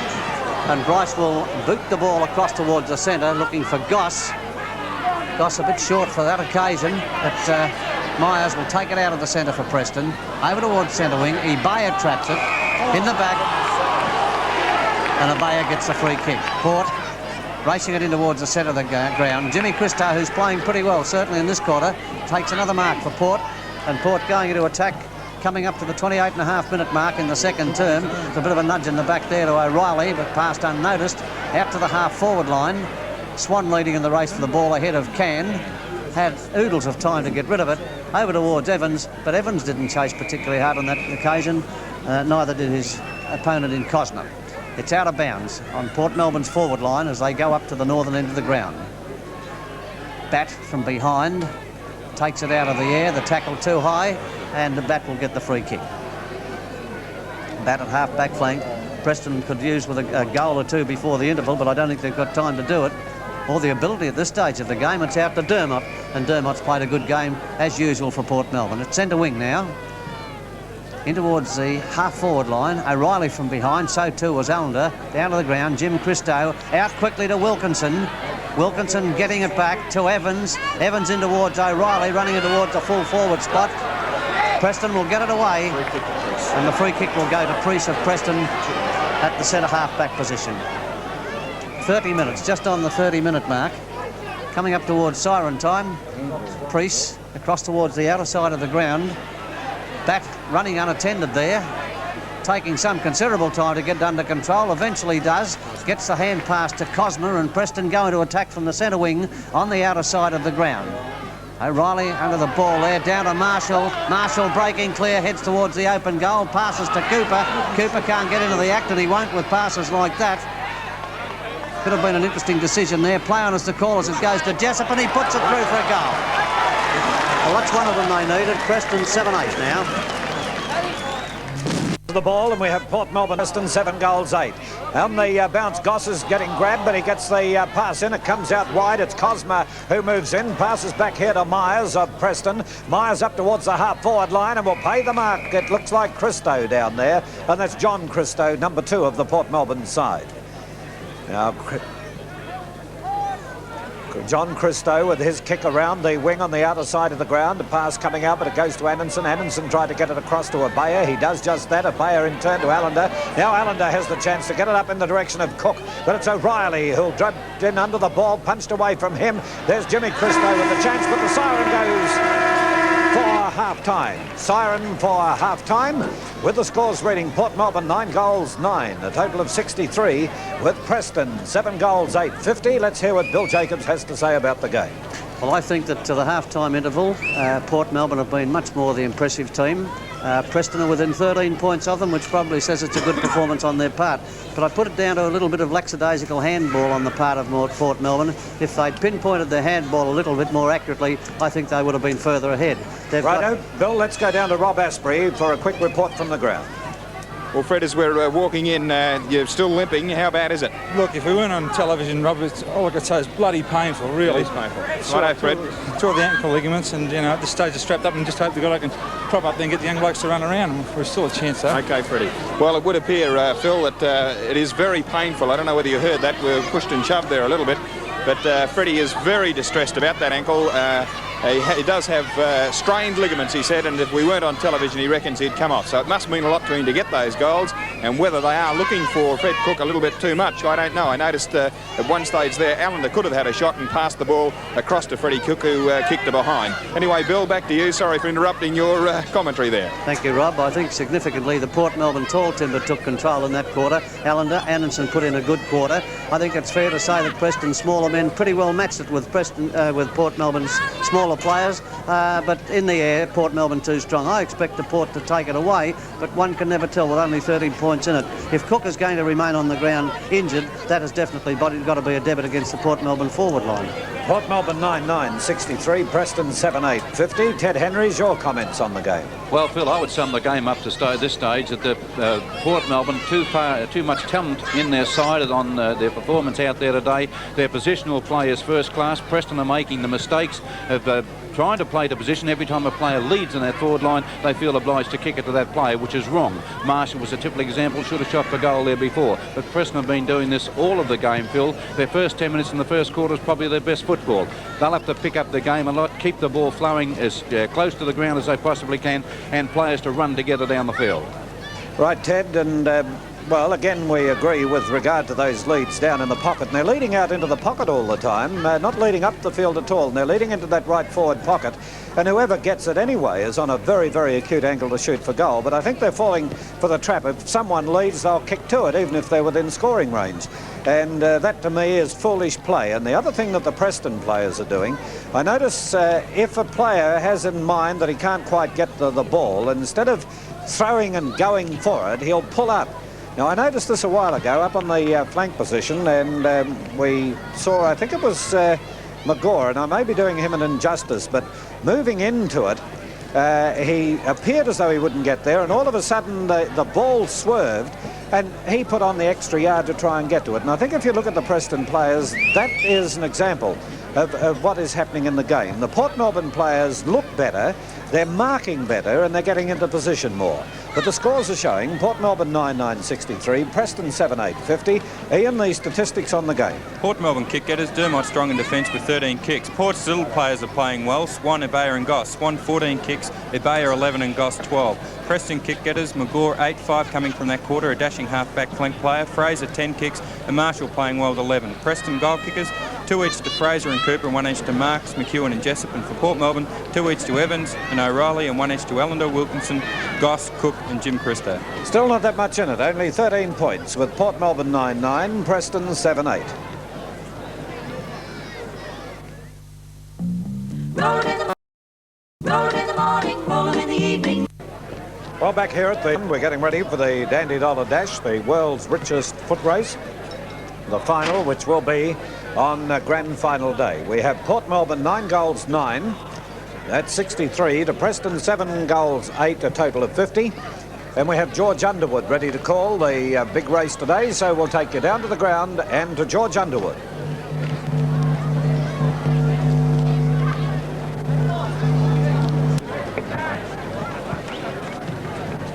As long as it goes over the TV. Right, well, we're just waiting. We've got a problem. Unfortunately, I understand that the council will not let the PA system van onto the ground. I don't know what damage that would do on a ground such as this today. But anyway... And now, until we get the children, we just can't start the event. Anyway, George, maybe you'd like to tell us some of the highlights of the races coming up. Yes, thank you. And today, thanks very much, Rob. Official placings were the black Norm Kenny off 29 metres and a time of 50.6 seconds. Second place was... Preston side already out on the ground, waiting on Port Melbourne to make their appearance. There they are, and they're moving around now. So we have both sides out on the ground, with Port Melbourne 9-9, Preston 7-8. But we must remind you that the best player today will receive, with the compliments of Seidel, the gift pack and the $50 Best Player Award. That's in cash, and a great prize for the player to take off. And not forgetting our Puma products, of course, the International Flash of Brilliance, where you have the Puma boots and the Puma bag, to be taken off by the best player for today, and the Gillette mark of the day. Well, we've had a couple of great marks throughout the day, and the mark of the day will go to the player who performs the best on the day, and he'll receive, of course, the Gillette products with the $50 in cash. Port Melbourne 9-9, Preston 7 goals 8.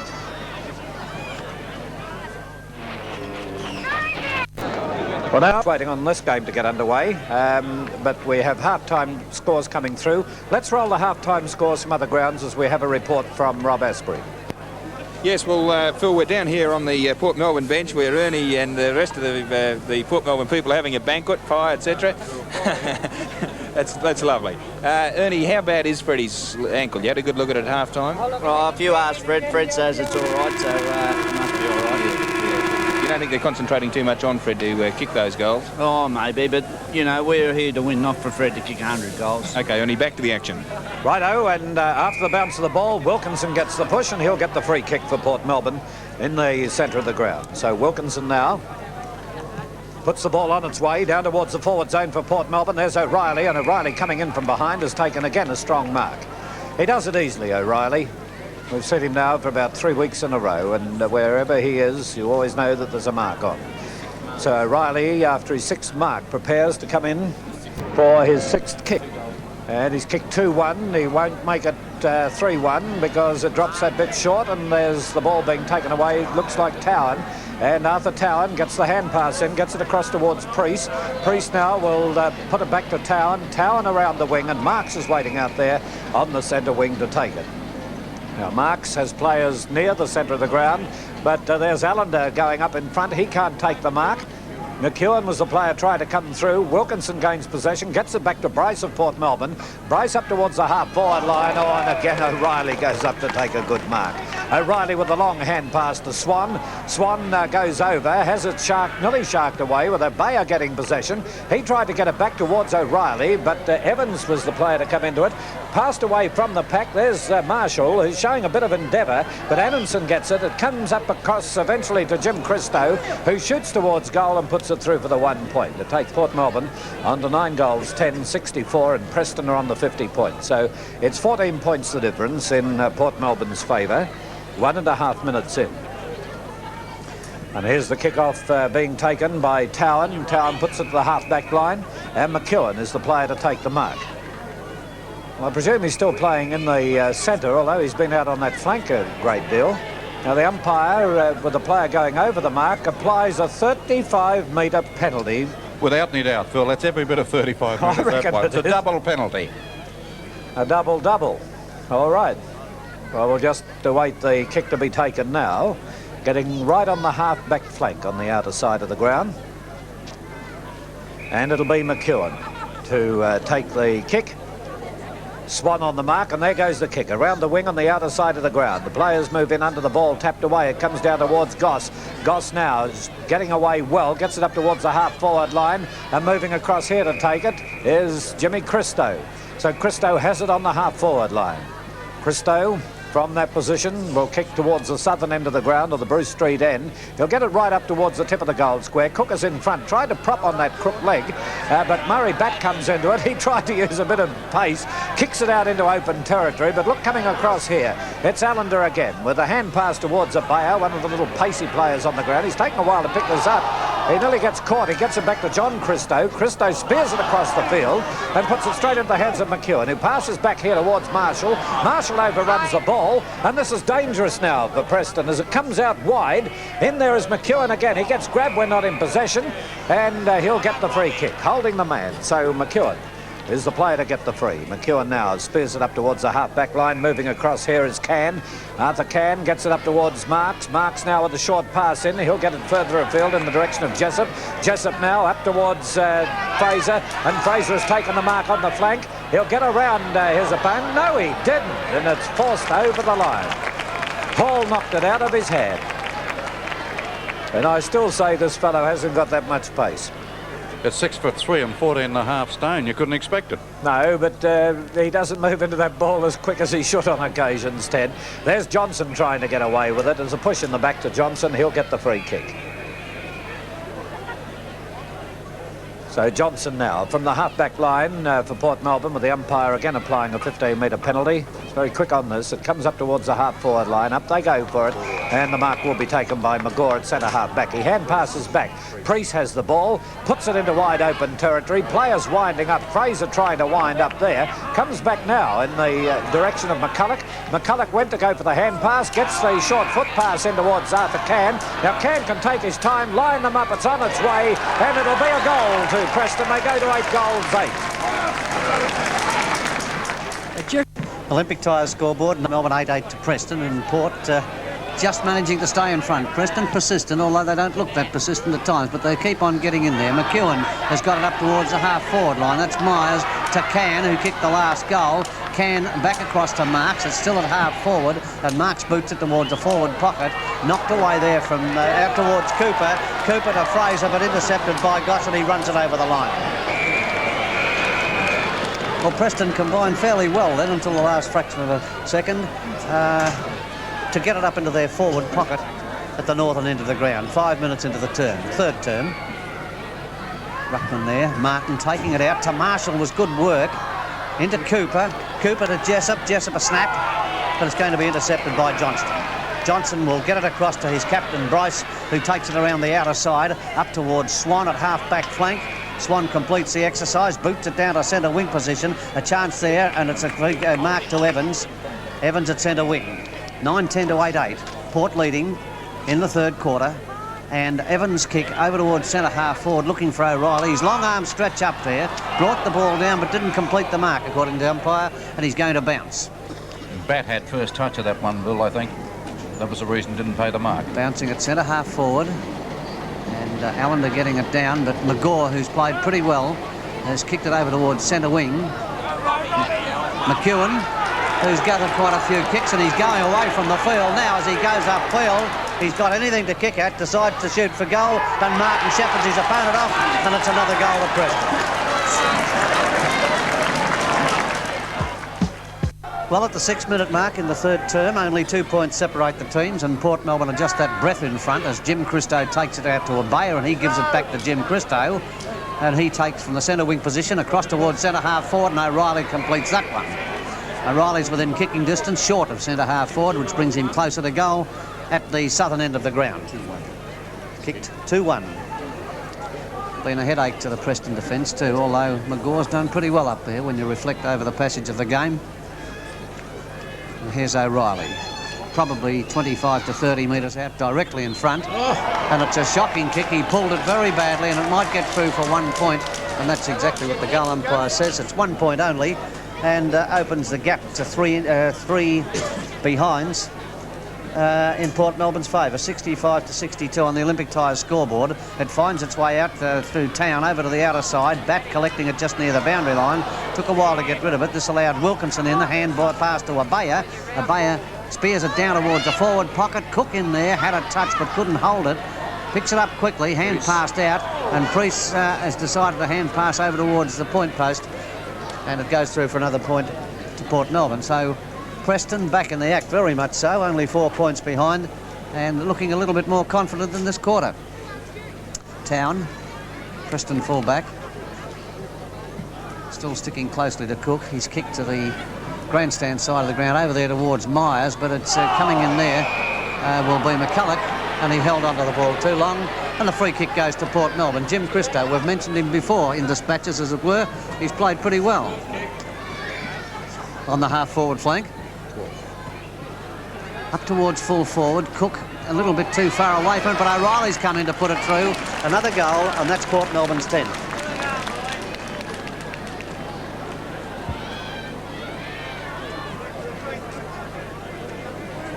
Well, that's opportunism exhibited by O'Reilly there to post Port Melbourne's 10th goal. It's his second, third, and they've kicked 10-12, and Preston are on 9-8. So it's 10 points the difference again, with Port Melbourne leading, and it's not a lot in it, Teddy. It's backwards and forwards, seesawing a lot.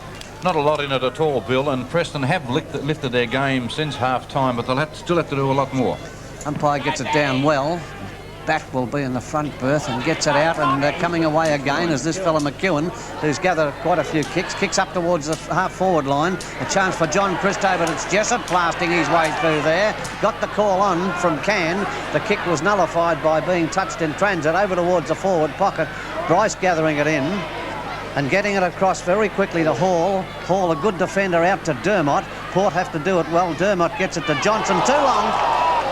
Oh, play on was the call, and it came out to Hall. And Hall's going to take it away for Port Melbourne up towards the centre wing position. And a good mark there to Evans. Evans at centre wing, transferring it across to Jim Christo. All right, now with 10 points the difference in Port Melbourne's favour, we have the ball coming into the centre towards Swan. Swan accepts the pass, he plays it out towards the half-forward line. Wilkinson is the player in wide open territory here, and look down on his own, Allende. And it'll be shot to Allende of Port Melbourne to take the mark. Allende on the right half-forward flank. He's got players everywhere. He can take his pick, and Swan out there near centre half-forward has taken the mark. So Swan, fair way out from goal. He's got a direct shot at it. You can see the angle in a moment. Players jostling one another. Cook being closely watched down there, but there goes the ball on its way. It'll drop a bit short to the umpire. What's going to happen? There could be a free kick.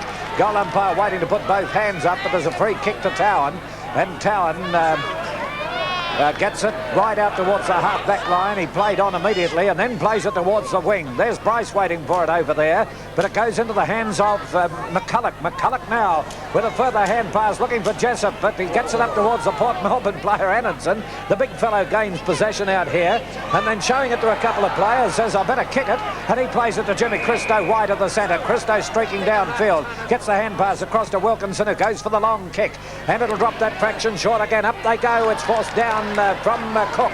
Over the ball they go. Towan gets it. He goes for the long hand pass, gets them out of trouble, and it'll be Can now to get it from the half-back line, playing it up wide of the centre. Marshall comes in to take the mark. He took it in front of John Christo, and Marshall now has the chance to get it up onto the forward zone of Preston. Problems on their half-forward line. He's put it across field, and Cooper comes in a bit late. I'd like to see him around the field a bit more as we see Swan going down to the ground. There's Cooper now in front. He's gained possession. Can he get away? Hand passes back here. And it's McEwen who's got the ball. McEwen can line them up, put it on its way. It'll drop short. Up they go. And the mark has been taken by Bryce, who's all over the field at the present time.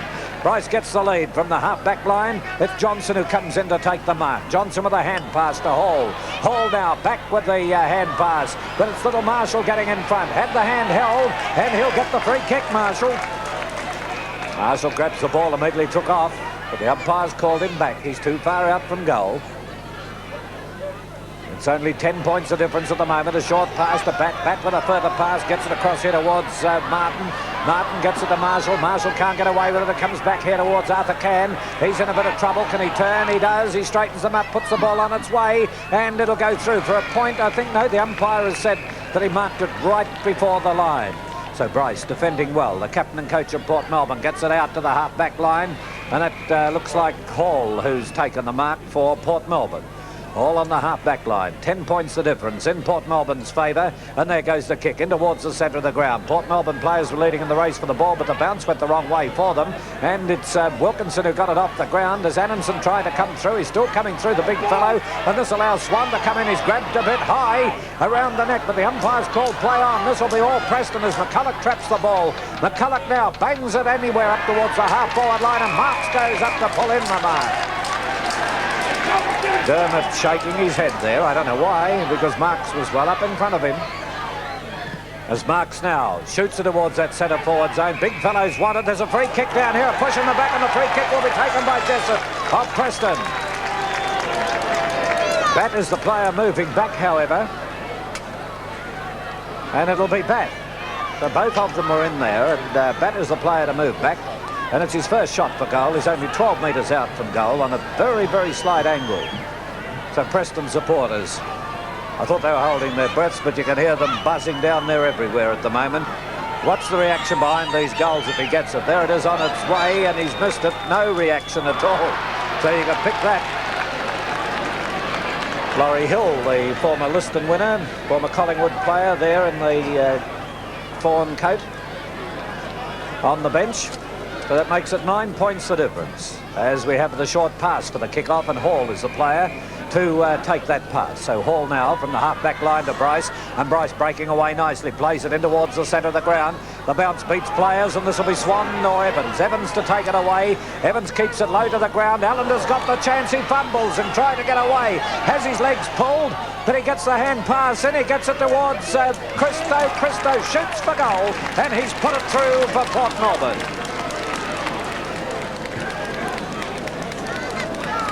So let's have a look at a replay of this, how it all happens. Allende now gets the hand pass in, gets it towards Jim Christo, and Christo puts it through for his second. So that takes it to 15 points the difference, with Port Melbourne on 11-12-78 and Preston 9-9-63. Bill? 15-minute mark, 78-63. And Port Melbourne runner doing a bit of work on the field there. It's the centre, bounce Annanson, flips it out, Goss being held, tried to kick it in mid-air, and Preston come away up towards centre-half back, centre-half forward, and centre-half back is... Wilkinson coming off the ground, I notice there, Bill, and a replacement coming on, looks like Kavanagh. Coming out to Swan on centre wing position, and down to Evans further to Obeya. Obeya at half-forward flank. And he's put it on its way, and it's a bit of a chance, this one. It looks like a goal, another goal to Port Melbourne.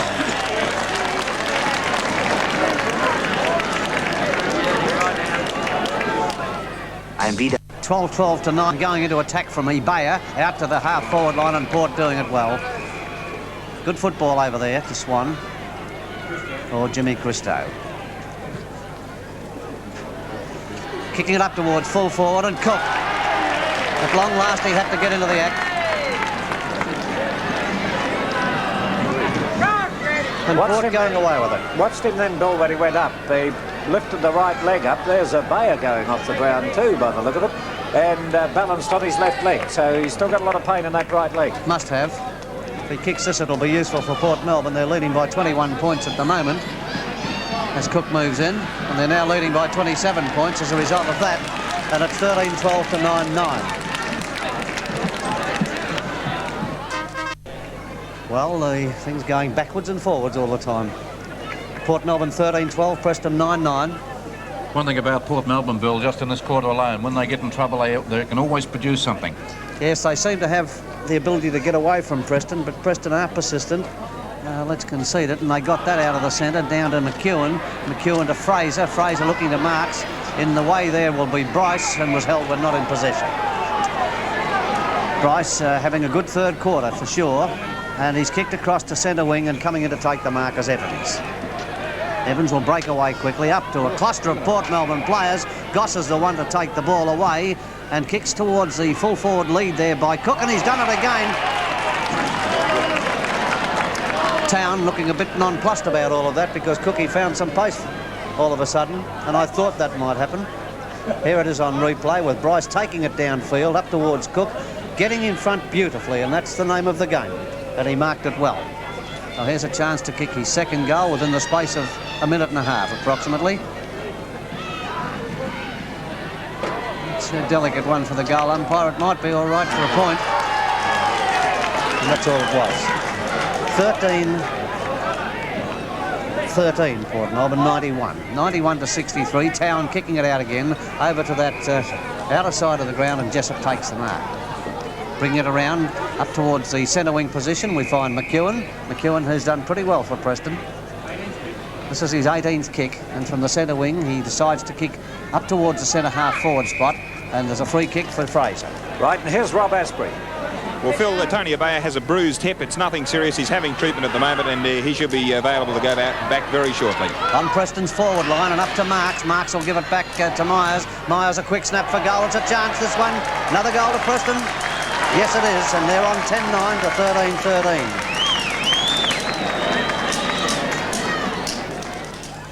22 points the difference. The ball will be from the centre. Umpire says there's a push in the back here, and the free kick will be taken by Johnson of Port Melbourne.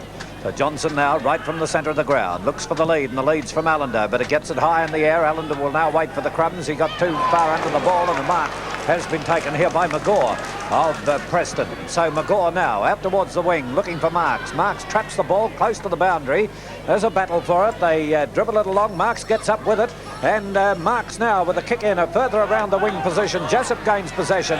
He gets the bounce in, getting away from his opponent Bryce. Then he sends it up towards the centre forward zone. Cooper comes out to meet the ball, but he's tapped it back in trying to control it, and it'll be Johnson passing it across to his skipper Bryce. Bryce now from short of the centre up towards centre half forward. There's Allende. Tried the one-handed mark, couldn't do so. Moving in there was McCulloch.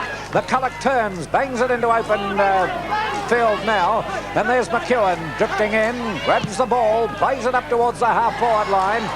Down goes Fraser. He couldn't get to it, and we'll see it picked up by John Christo. Hand passing back here to Hall. Hall and Fraser both go over, and Hall will get the free kick. That was obvious, that one, Phil. You could see it coming. I'd like to see, as you mentioned to me earlier, Fraser at full forward and bring Cooper out on the half-forward line to go with a bit of bite. And there's Murray back taking the big mark in the middle of the pack. So Port Melbourne got on top of Preston, but now Preston coming back. The mark taken in the centre of the ground by Cosmo, who can race right off here, go downfield. He's off. Now Cooper will be crowded by two players down here, but moving in to take the mark was Johnson of Port Melbourne. Johnson now towards the half-back line on the other side of the ground. Goss waiting for the bounce, traps the ball and then plays it up towards the half-forward line. Up they rise for it, and this will be a good mark again by Grant O'Reilly. O'Reilly, the surest hands in VFA football at the moment. He gets it up in the direction of Cook, who's battling away, gives his opponent a bit of a shove as he came out there. No one can get it away until we see coming through is Clark. Clark gets it towards the half-back line, near enough to the wing on the other side of the ground. There's Goss backing up to grab the ball, and Goss now plays it down towards the half-forward line, looking for Allende. He's the player in possession now. Short pass, gets it across to Davies. Davies will race towards the goal. No, he's got the hand pass in. This is making it easy, as it's taken this time by Kavanagh. Kavanagh shoots for goal, and he's put it through for 1 point. So Port Melbourne go to 13-14, 92 with Preston 10-9, 69. And the kick-off once again goes towards the half-back line on the outer side of the ground. Attempting to take the mark was David Myers, but it's gone over the line. We're at the 23-minute mark into the third quarter. And the players moving in. Ruckman for the knockout. It comes wide, but the umpire's got a free out of it, and it will be taken by Preston. Looks like Harold Martin out there. And Martin now from the half-back line gets it up towards Jessup. Jessup props, and over the top of him went Bryce. And there's the hand pass coming back towards Marks, but intercepting it is Hall. Hall tried to get away and does it well. And Hall now going downfield towards that half-forward line. A stack of players go up, and coming out of it is Allende. Allende with a long hand pass towards Kavanagh. And Kavanagh with a smart move gets it towards centre forward. And there's Cook grabbing it. Cook snap shoots for goal, and he's put it through.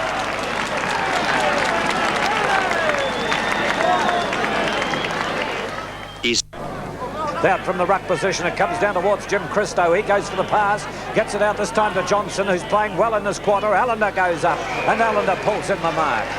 Allende in front of Robert Clark.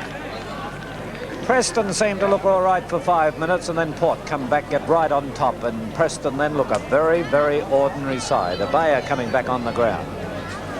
And it's Goss, the player, is it, who's going off? And there's the kick from Allende, and he's put it through for another one, I'd say, to Port Melbourne. Yes, and they go to 15-14 to Preston's 10 goals, 9. Allende, the strong player these days, and the thinking player of the Port Melbourne side. He's kicked 2 goals so far in the game, but Port Melbourne marking well all over the field. And they're doing it well. 77 marks to 51 in the game so far, and that's where they're exerting a lot of their superiority, but also in ground play. They're outplaying their opponents. As it's bounced once again, and we see it knocked wide by Martin, but his Rovers are nowhere to be sighted at the present time. It goes further afield and taken away by Cavan, who's got a bit of toe when he moves away from the pack. There's Evans moving into it. Evans with a hand pass across to Swan. Swan up towards centre forward. Cook races across here, but Towan tried to cut across in front of him. Cook with strength screws it around, and it's not a bad screw. He's put it through for another one. So that's Cook's 4th goal on the board today. So that leaves him with 3 to go for his century. And let's have a look at Cook do it again. Even with that bad foot. He must have had something bolted out of it. He's limping as he comes into it, but he still gets around. He was turning on the left foot, though, which gave him that strength, but kicking with the right. And there's Paul Goss coming off the ground. That takes Port Melbourne to 16-14. To Preston's 10 goals, 9. I'd say they've shot their bolt now, Ted. Well, there's another quarter to go, Phil, and I've seen Preston come back from worse positions than this. Not the way they're playing at the moment, as we have moving down the ground is Dermott. Dermott tried to get through a pack of players, was brought down, but here's the chance for Bayer to pick it up. He shoots for goal, and there's another one on the board to Port Melbourne. So Port Melbourne go to 17-14 to Preston's 10 goals, 9. Comments from Ted Hendricks. Thank you, Phil. After that stay from the vine and Port Melbourne through eBay, it just shows you how well they're going as we watch the replay of that. eBay there before, the play you saw coming back onto the ground. Port Melbourne are using their interchange very well. They're giving players a rest. The players have been busy. They're bringing them off the ground and putting the other ones back on, which is probably a good move with the position they're in at the moment, Phil. I'll tell you what, Ted, there are not enough Preston players out there putting in. I agree with you entirely. And there goes the bounce again, and the knockout wide comes to Murray Batt. Batt in turn back here in the direction of Arthur Cann. Cann now plays it across towards centre half forward, and Cooper couldn't take the mark. It's been knocked away from him all day. He's a bit short for the fullback. Marks picks it up. He puts it high in the air. It won't get the distance. Watch Bryce here. Punch it away. Gets it down to Johnson. Johnson now out towards Jim Christo, and Christo from the half-back line might get to it before it goes over the boundary line. He did. And then has a minute to play the ball. He passes it to Annanson. Annanson from the outer wing is forced to put it over the line. Bill. Well, Port are far too accomplished, there's no doubt about that, and they've got a lead of nearly 8 goals at the 27-minute mark in the 3rd term. It's 116 to 69 points on the Olympic Tyres scoreboard. Annanson wrestling there and has got it out in the direction of John Christo. He plays it further afield up towards brother Jim, but it's gone over the line to be thrown in once again. Preston appear to have lost interest. They probably haven't, but they give that impression at this, the 27.5-minute mark in the 3rd term. Boundary umpire does the work. Batt and Annanson, and Batt was successful, but it's Port Melbourne's pace getting it over there in the direction of Swan. He gets it under control, transferring it over to the Jim Christo. Further afield to Bayer, and the little fella takes the mark. Now, Bayer is not a long kick of the ball, but I think he should be just about within range here, but he's going to get a 15-metre penalty, so that'll bring him further upfield. He's kicked 2. So he shouldn't have any trouble in kicking the distance here. Kicking to the southern end of the ground. Port Melbourne 116 to 69. Bayer, a chance for his 3rd goal for the quarter, and he hasn't made any mistake whatsoever. 3 to Bayer for the quarter. Port Melbourne 18-14, 1-2-2. Preston 10-9, 69, and it's developed into a cakewalk.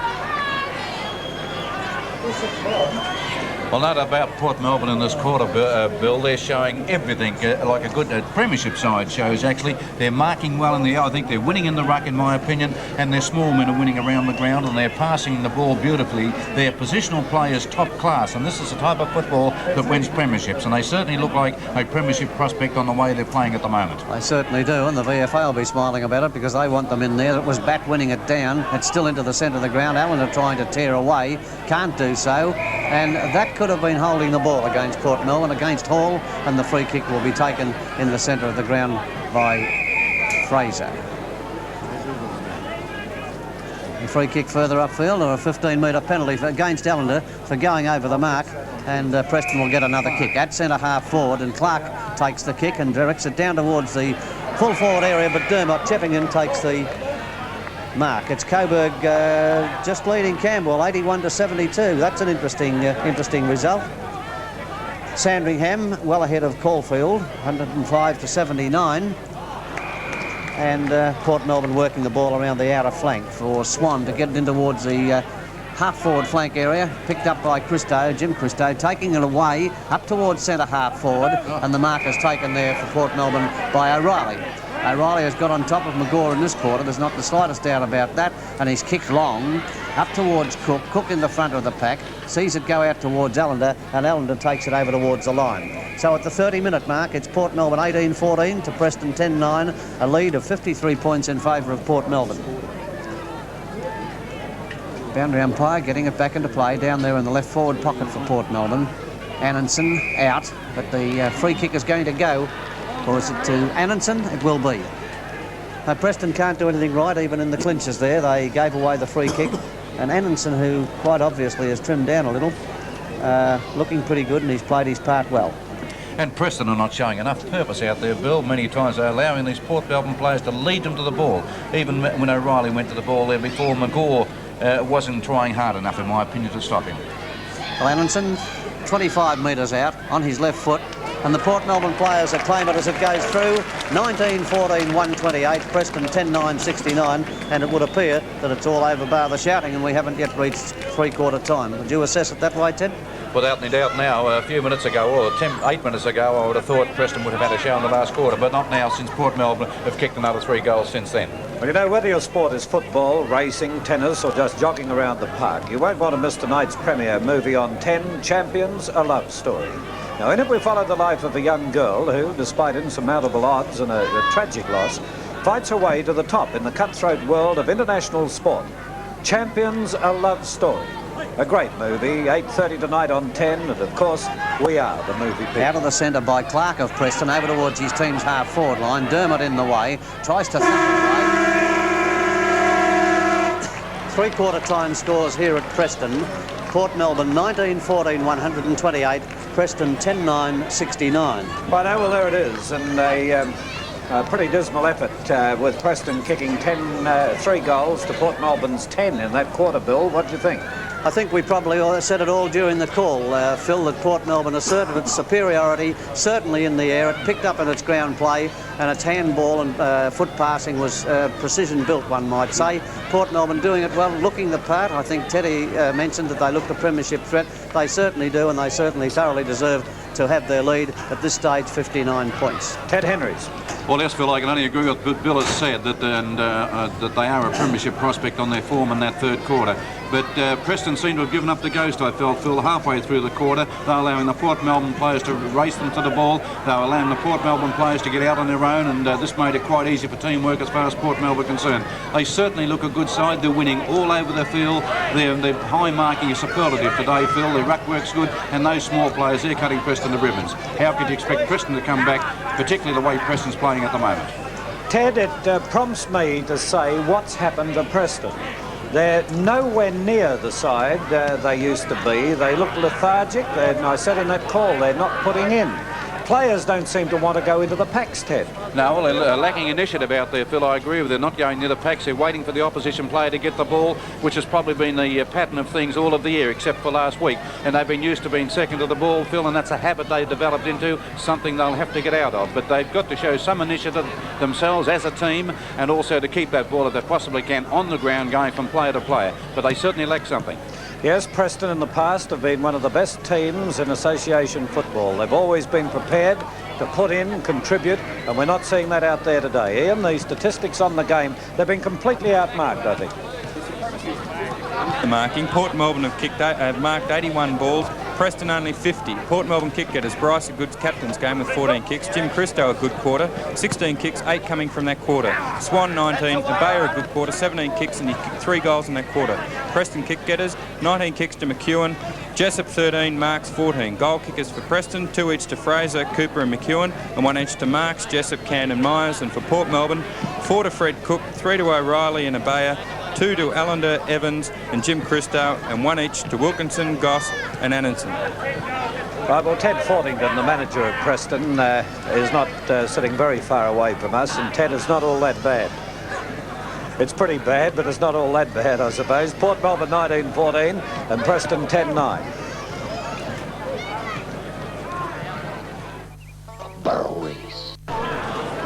Right, Preston 10-9, 69, trailing Port Melbourne 19-14, 128.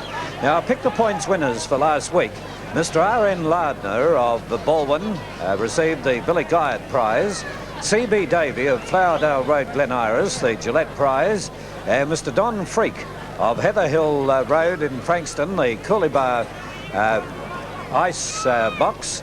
And, of course, each one of those received a free pass to John Driver's Sports Centre. The Billy Guyatt's Prize, John Driver's Sports Centre, incidentally, in Forest Hills. Billy Guyatt's Prize this week, a Sunbeam Egg Centre, poachers or boils egg, just the way you like them, automatically. So here's how you enter the Pick the Points competition. At the end of the season, all weekly winners in our Pick the Points competition will be eligible for the first prize. Rob Asprey. Well, I just wanted the Preston supporters that Harold Martin would have spoken to us, but I wasn't prepared to put him through that ordeal. In fact, Harold's address to the players was one of the shortest, one of the most emotional speeches I've ever heard. He simply said to the players, "You've deserted me," and then left it at that. And that may be more effective than giving them a blast. I feel really sorry for Harold Martin. As for Gary Bryce, he told his players not to relax, attack, and make this the sign to the other sides what they can expect in the finals. Back to the action now, because that's what the coaches said. Right, Rob, and the changes. Van is on the field, Goff is on the field, so with Van Goff we should get an artistic display out of the Preston side as we see Fraser putting it up towards Van, and Carlett Van, whom I remember as a top player last year with the Preston side, comes out to take the mark and to shoot for goal. He kicked 10 goals in one display we saw, this fellow. That was against Paran. My memory's serving me well today as it goes on its way, and it's not a bad shot for goal, and he's put it through for goal to Preston. Port Melbourne well in front as we have Allende getting the knockout. It comes to Wilkinson. Wilkinson now to Swan. Swan from the centre puts it into the hands of McCulloch in defence for the Preston side. McCulloch now with two Port Melbourne players out there. Gets the mark to McEwen it is, and McEwen now with a hand pass here to Cooper. Cooper's in trouble, but gets a further hand pass in, but puts it back towards Swan, and Swan is the player who's played well all day for Port. He gets a further hand pass in, across towards Jim Christo.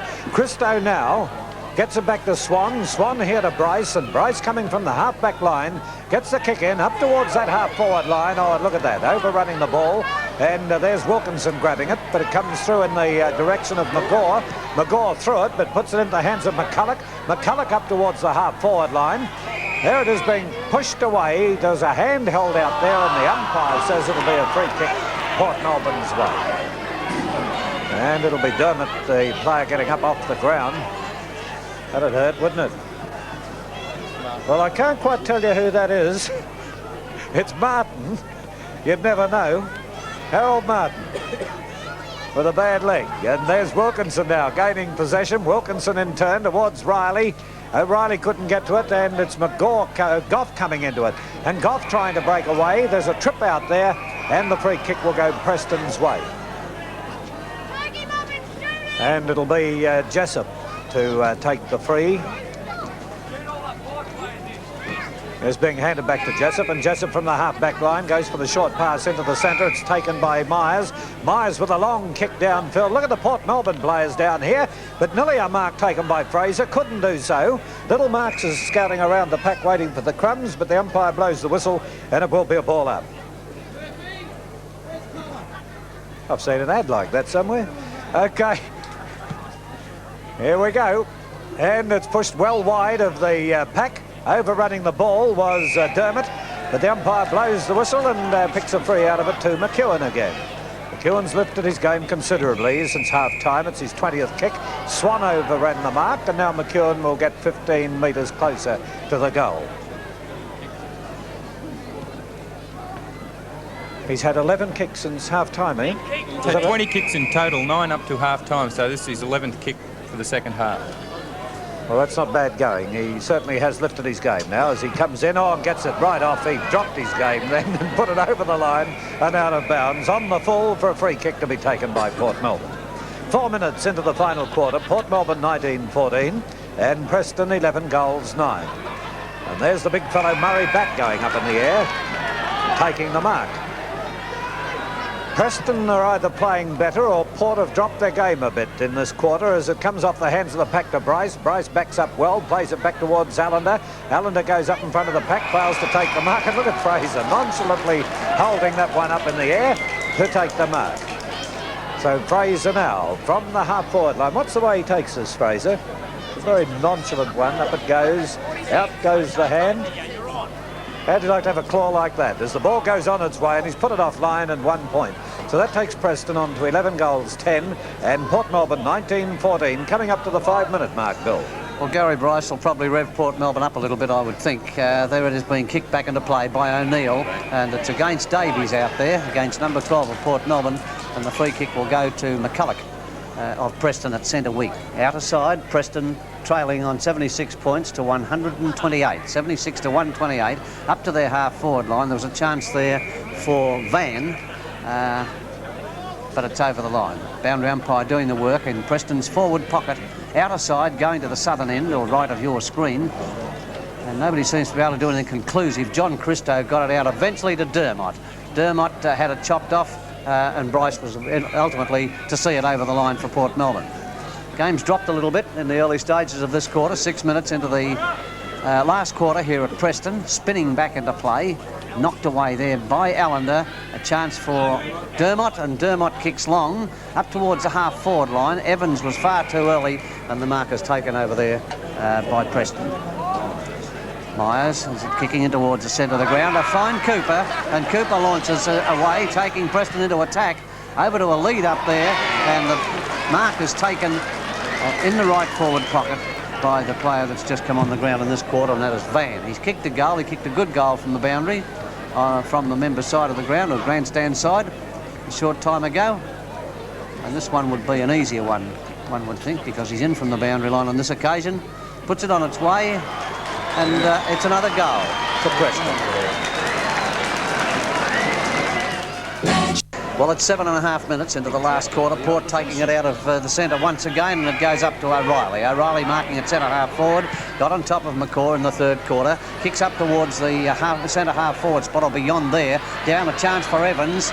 Evans going to the ground again. Flips it out quickly to Davies. Offline for a point. The shot by Davies, and Porter under 19-15. They lead Preston 12-10 on the Olympic Tyres scoreboard.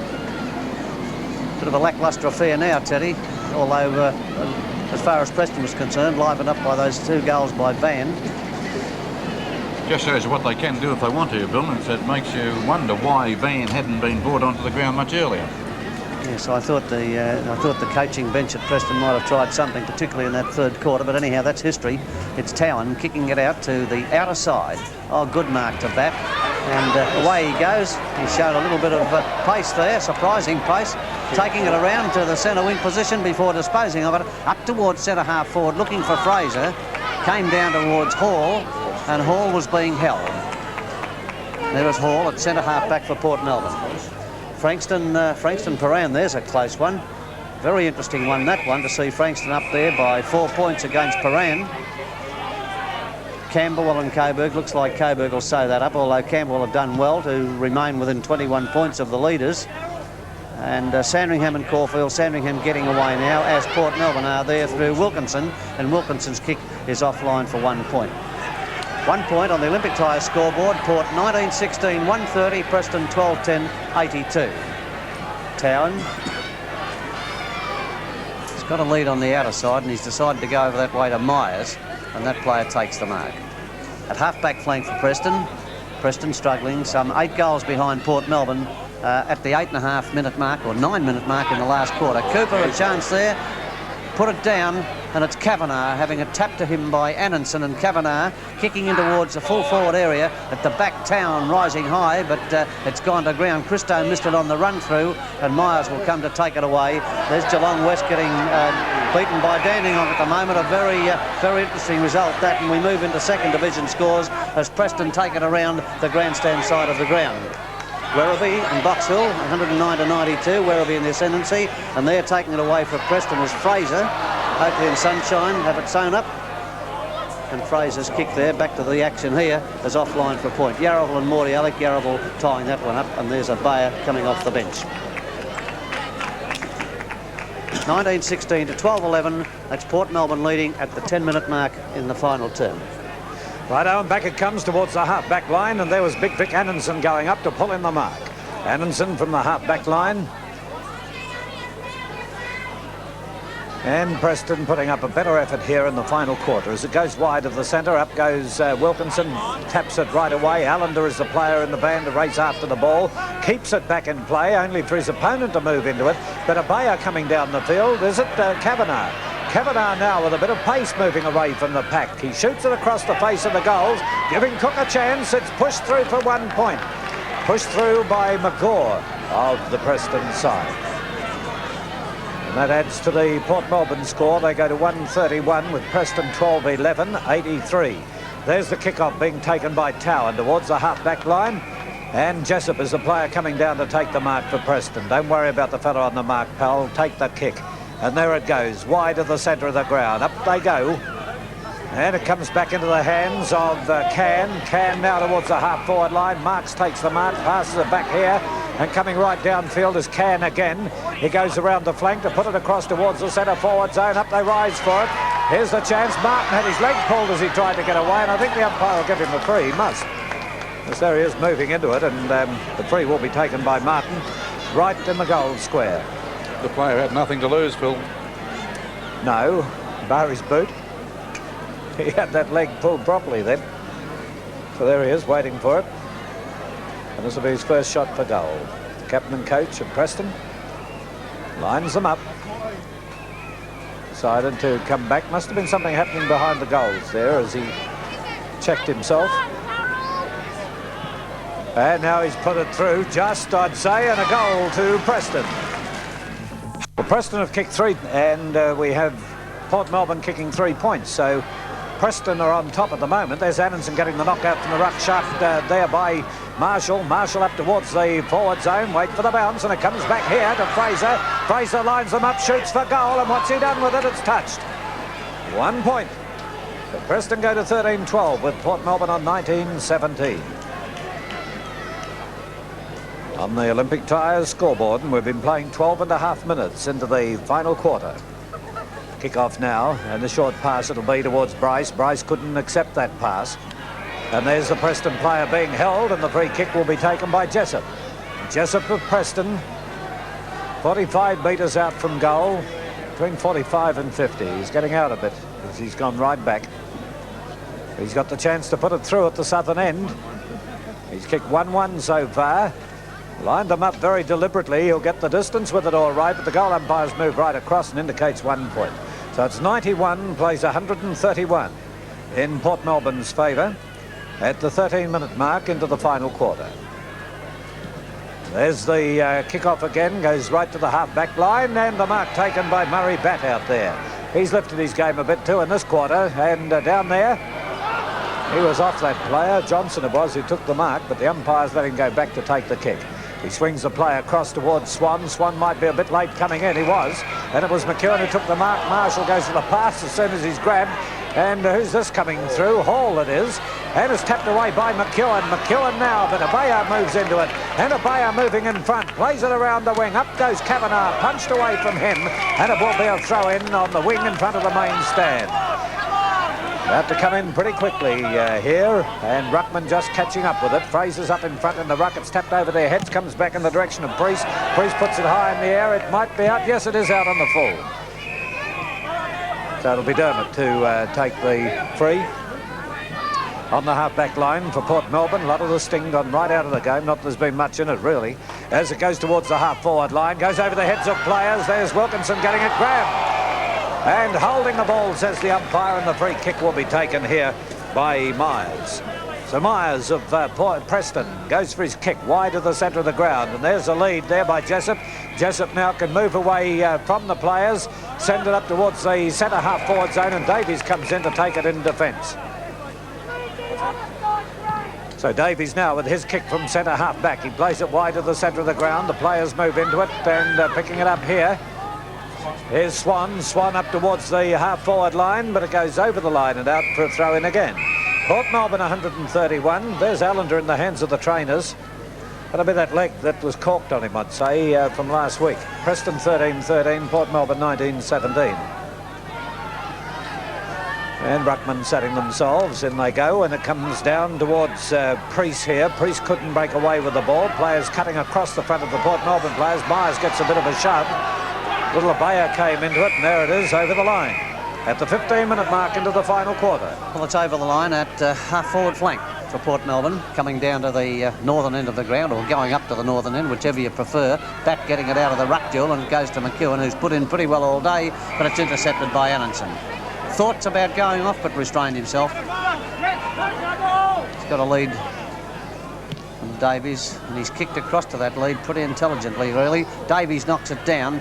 Plenty of players a chance there. It's Bryce to come up, right up from the back line, and he's at centre half forward as he kicks there looking for Allende, but the Preston defence combined to push it away from the Port Melbourne player with the cramp.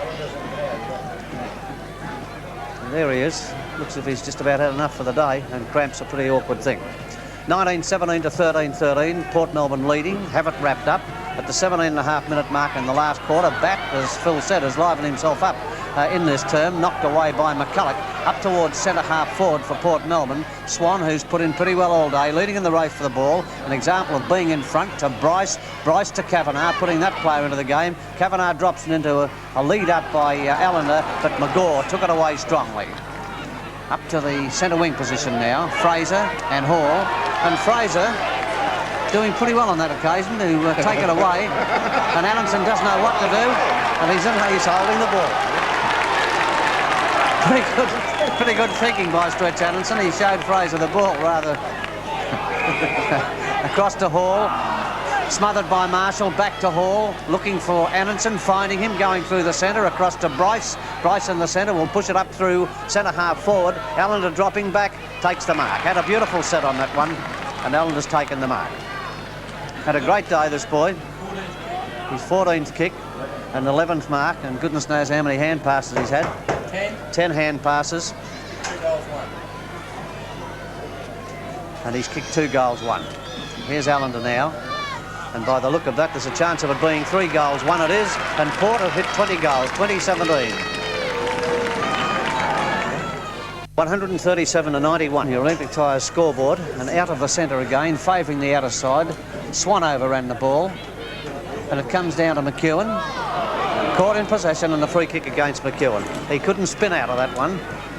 Free kick to Bryce. Bryce gathering kicks aplenty. Across to Swan, doing likewise. Swan at half forward, going around outer side. 18th kick. And up towards Allende, who's taken the mark. Well, Port doing it as they please. They've been too classy practically all day for Preston. Apart from the first quarter, it looks as if it's been looking Port Melbourne's way all day. And here's Allende from about 15 metres out, putting it through for another goal to Port Melbourne. 20-minute mark in the last avalanche of goals from Port Melbourne continues, and this time it's out of the centre to Preston, through Cooper, over to the half-forward line to Fraser. Fraser, I would suggest, has been a little bit disappointing today for Preston. He's done 1 or 2 things in this last quarter, but the pressure's right off. And there's Fraser's kick. It's a good one, up towards full forward, nearly a mark to Van, down to Marks, twisting and squirming out of that pack, can't get it away, backed up by Marshall, Marshall across to Van, and the kick is astray. So far, Australia that's out of bounds, and the free kick will go to Bryce, and there's Bryce going away with the ball. Nobody standing the mark. Allowed himself the luxury of a bounce, looking for Anderson, and the big fellow takes the mark on the half-back line. He's looking for a 15-metre penalty then, Anderson, but the umpire wasn't fooled, but he's got to go back behind the mark. He's trying to award it to himself. The umpire firm there. Scoreboard's pretty firm, the Olympic Tyres scoreboard. Port 21-17, Preston 13-13. Look at Frankston galloping away from Paran. Oh, Paran and Geelong West now would be under the hammer if Dandenong can get up and win that game down there at Geelong West. Well, there it is, out on the half-forward line for Port Melbourne. There's the score. Geelong West are in the lead now of Dandenong. So that's a pretty interesting result we'll want to see come through near the end of the game. And there's Marks getting his kick in towards the centre. Up they go, and no one able to take the mark, and it's Fraser who's come into it again. Fraser goes for the long kick downfield. It goes over the heads of the players down there, and it's Martin who's gained possession. He passes it back to Van, and Van, if he can screw it over the shoulder, no, he's got it through for 1 point. 1 point to Preston. They go to 13-14-92 with Port Melbourne on 143. Phil, I'd just like to mention the Preston past and present players reunion on 19th of September, 7 o'clock at the club rooms. Those past players, will you please get in touch with Pat Abbott with the football club for details. Right, now we're just waiting on the kick to be taken by Dermott. Dermott from the back pocket for Port Melbourne, on towards the half-back line. Players set themselves in there, but it's got to be a free kick to Preston. It'll be Myers, David Myers, who'll come in, being held there in trying to go for the ball. He's gone for the short pass up towards that half-forward line, comes back past players towards Swan. Swan turning around for Port Melbourne now, looks for the lead up on the half-forward line. He sights Allende. They go for him all the time, and look at that. Allende takes the mark. He gets it to O'Reilly. O'Reilly tried the hand pass, had it smothered, and it's forced Allende to come in and try and do it all over again. There he is in the middle of the pack, and the umpire, Peter Snooks, has decided to come in and ball it up. So now Allende going up in the ruck, gets the knockout from that position. Tried to get it out to O'Reilly, but it was Marks who tried to get it, but pick up now by Kavanagh. Kavanagh towards the full forward zone, but Cowan leaves Cook. And Cook limping around still, with Cowan coming for his kick to the half-back line, and knocked down by Anderson. Anderson with a long hand pass in the direction of Swan. The umpire blowing the whistle says he was grabbed too early, and Swan will get the free kick. So Swan from centre half forward with his kick towards that centre forward zone. Oh, red hot push in the back, and the free kick will be taken by Darryl McGaw. So McGaw gets the hand pass in, and it goes to Towan. Towan now from the back line. Balks then goes for another bounce, getting away from Kavanagh, gets his kick towards the wing on the outer side of the ground. Jessup is in the van, but it's Bryce who traps the ball when Jessup gets the bad bounce. Comes back here in the direction of Wilkinson. Wilkinson with his kick up towards the half-forward line, moving across is Priest. Priest traps it now. He's got a player out here in his own Goff, but he elects to play it further around the flank, and the mark has been taken by McCulloch. Sandringham 135, looks as though they'll defeat Caulfield in that game, 100. And there's the kick from Goff up towards the half-forward line, but Bryce backing up well, comes in to take the mark in defence. This will be his 21st kick. Waverley has defeated Brunswick too in their match in second division. Waverley defeated Brunswick. Righto, Kavanagh has possession. Kavanagh across in towards the centre. Davies comes in to take the mark for Port Melbourne. And Davies from wide of the centre pushes off his opponent, gets the lead from Cook. Now Cook's got the chance if he can move into it. Up he goes, can't mark the ball, down he goes. Loses the run of the ball altogether. O'Reilly gets it, passes it back to Abaya. Abaya now with the shot towards goal, and what's it done? It's a goal to Port Melbourne. That was his fault. They go to 22-17. Remember how difficult it used to be when you tried to claim. Ball has been bounced at all. One fellow's in a bit of pain out there. It's Anderson gaining possession. Anderson now up towards the centre half forward zone. Up goes Cook. It's punched away from him. Cook limping in towards it. It was Goff now who played it around the wing, and there's Swan gaining possession. Picked it up beautifully, Swan. He's now sent it across to Abaya, who's going back around Murray Bat, and then will elect to take the kick. So the player's calling for it to be kicked long. To give the forwards a chance. Grant O'Reilly under it. He tried the one-handed mark, couldn't do so. And it's come through to McGaw, who's taking it downfield this time. There he is over the top of it. Tried to get away with it. He was grabbed, and he'll get the free kick. A bit of a struggle going on there. It's unnecessary at this stage of the game. Very little in it anyway. So we have it back here to McGaw, Darryl McGaw. 149-92. Bill. Only time on remaining. McGaw didn't do much with that. Thought was just crossing my mind that he's been one of Preston's better players today. But his kick there was astray, and the free kick will go to Port Melbourne. Taken up there by Hall. And Hall working the ball up towards the half-forward line. But that time it was Bat who took the mark. Robbie suggesting he might have had a share of it, but I don't think so. And Bat heads towards centre half-back. And kicks across to a lead up by Marshall, who's juggling the ball. Had a fair slice of it, but it's gone to Swan. And Swan takes it out of the centre to Bryce, a great player for Port Melbourne today, the captain and coach. And Bryce down towards full forward, off the hands of Cook, taken by Priest. And Priest brings it around the grandstand side, or the western wing. Allende picking up cleverly across to Jim Christo. may look for Cook. He's trying to draw the opposition, but eventually has a flying shot for goal, and it's through for another one to Port Melbourne. Port 23-17, 155, Preston 13-14, 92.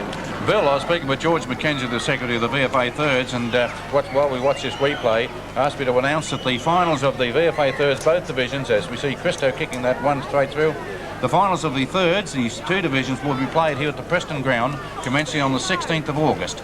Running for the 4 Saturdays, 2 matches a day, Bill, and there'll be great football up here, and the admission price is $1 only, so it's 2 games of football for $1 for the Thirds finals. It's a good venue for finals games, Preston. It's a good ground, well equipped, caters well for the public.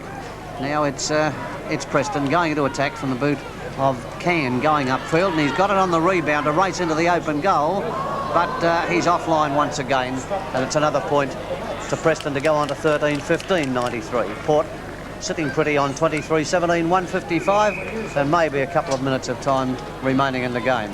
Not much.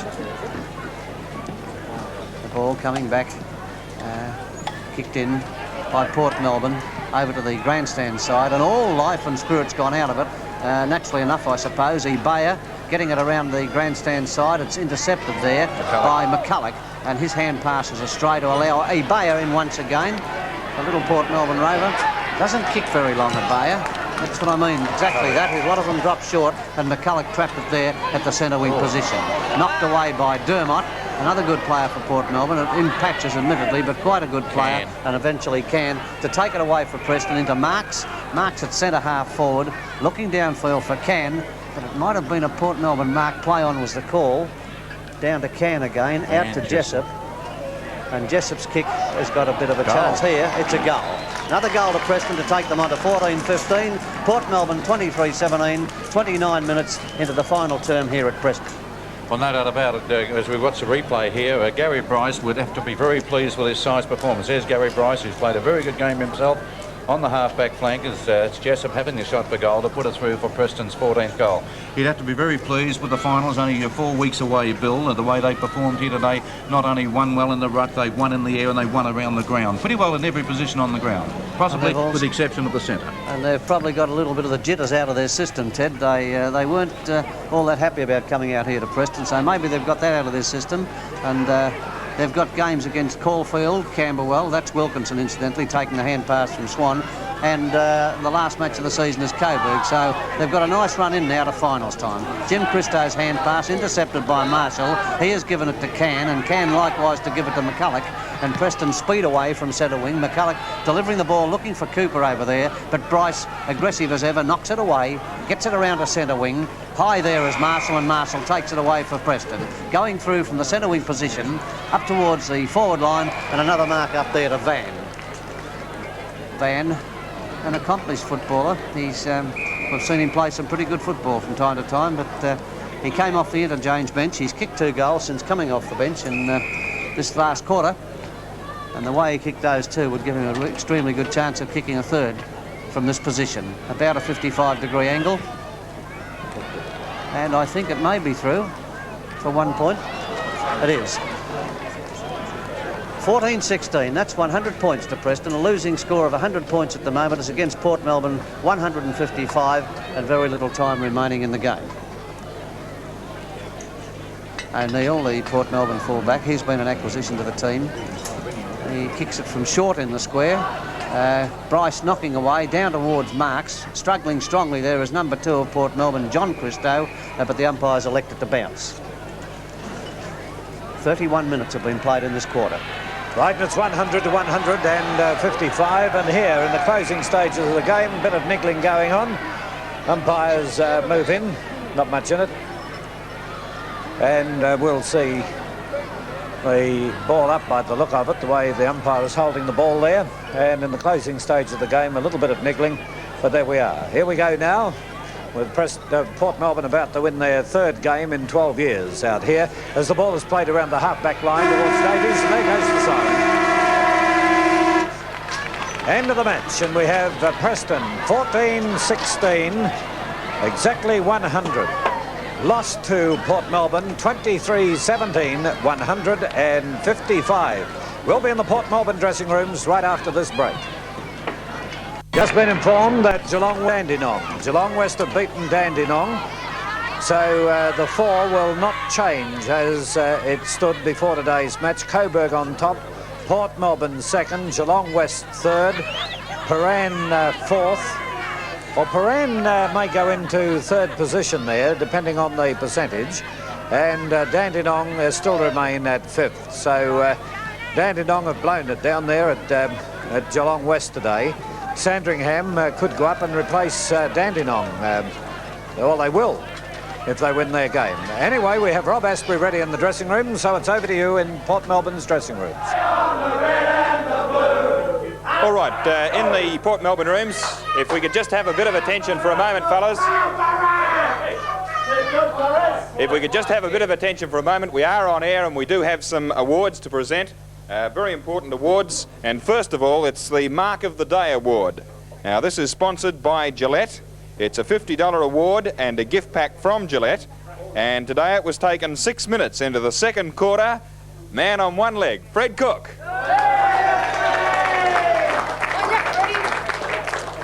How about Fred? Okay, well, there's the mark now going to air, and there's certainly going to air, no doubt about that. A beautiful mark, Fred, taken, as we said, 6 minutes into the second quarter. Oakley has beaten Sunshine, results going through now, but Fred, somewhere here's the cheque. Pulled out a $1 note, that's no good. $50 with the good wishes of Gillette and also this gift pack. All right? It must be a bit of an omen, Rob, because I didn't shave before the match today, so to Gillette I'll certainly put it to good use tonight. Thanks very much, Rob. Okay, Fred. Well, just before you do go, we want to know about this ankle because it did get a lot of attention. Moments, maybe if these young boys can move aside. Can you just move aside and have a look at the ankle? There it is. Now, Fred, was that... Oh, poor Freddie. No. It is important, though, because our viewers at home, it was a sensational incident in the game, only moments before the game, and there was a lot of people viewing today to see that 100 goals. Fred? I was probably more shocked than anybody. I've never strapped my ankles for 10 or 15 years, and it's the first ankle injury I've had. That I went up for a mark and I come down awkwardly and went over, and so it proves the point that I suppose I should have my ankle strapped from now on because right. Hopefully it'll be right. It'll be right for next week. I hope so, Rob. Okay, Freddie, good on you. Round of applause for Freddie Cook. Up down. And now we have the Best Player Award, the very important award, prestigious award. It's sponsored by Seidel and Puma. It's a $50 award with gift packs coming from Seidel and Puma, and today it's been won by none other than Stephen Allende. Good on you, Stephen. Come on up, Steve. I'll better still go back down. You're too tall, no, stay there. Well, Stephen, I've been wanting to have a chat to you for a while because there's big things predicted for you. Just how happy are you at Port Melbourne at the moment? Very happy. Well, why? It's been a rise to the top for you very quickly. What do you put it down to? I think changing from the back line to the forward line's helped a lot. And when I started playing good, all the other guys started having confidence in me, and it's helped a lot. Right, so you're certainly doing very well at Port Melbourne and looking forward to the finals. Yeah, certainly, Rob. Well, I'd say today's game certainly clinched it for you. $50 will be sent to you with the good wishes of the sponsors, Seidel and Puma. Congratulations. Thanks a lot. Right, well now, we do have a few moments, and I would like to call on Gary Bryce. Gary, come on up. Come on, Gary. Well, Gary, at three-quarter time, you had what was almost an unbeatable lead. Were you happy with the way the boys came home? Not particularly, no. The last quarter was a disappointment. The way we failed to use the ball, we won it well enough, and each time we got it, we frittered away chances deep in our forward line, so it's something we really have to work on. Yes, well, you will be working on that during the week, I would imagine. Certainly, yeah. It's our ball skills, our receiving of the ball has been okay, but delivery and finishing our work-off's been very poor this year. Wasted a lot of opportunities early in the game. We did, yeah. We should have been 6 goals up at quarter time, I thought. Let's try and be realistic if we can, keeping in mind that you are the captain and coach of Port Melbourne. Do you give yourself a good chance now? Well, I don't know. We're just playing each week as it comes. I think our main problem is getting there. If we get there, I think, we'll give it a good shake, but we've got to play it week by week. We're still not there yet. We still could go out if we lost the next 3 and the other team's won. So. That's right. Well, that's very important. Okay, Gary, thank you very much, and thanks for your help and cooperation today. Well, that's the latest from the Port Melbourne rooms, and I think that in tradition, we should show our viewers and the Port Melbourne fans just how you sing the Port Melbourne song here and how well you do it to go out and finish our telecast for today. So, all right, boys, let's hear it. All right? It's a grand old flag, it's a high-flying flag, it's the emblem for you and for me. Well, they're going out on a good note today, Port Melbourne. Just repeating that Waverley defeated Brunswick in 2nd Division. Oakley defeated Sunshine. In the big important game, Geelong West defeated Dandenong. North Melbourne defeated Williams. Northcote defeated Williamstown. There's premonition there. Yarraville defeated Mordialloc. And in this game out here, Port Melbourne 23-17, 155. Defeated Preston 14-16, 100. So now, until next week. This is Bill Jacobs. Ted Henrys. Ian Gibbs. And Philip Gibbs wishing you a very good afternoon and taking you back to the studio.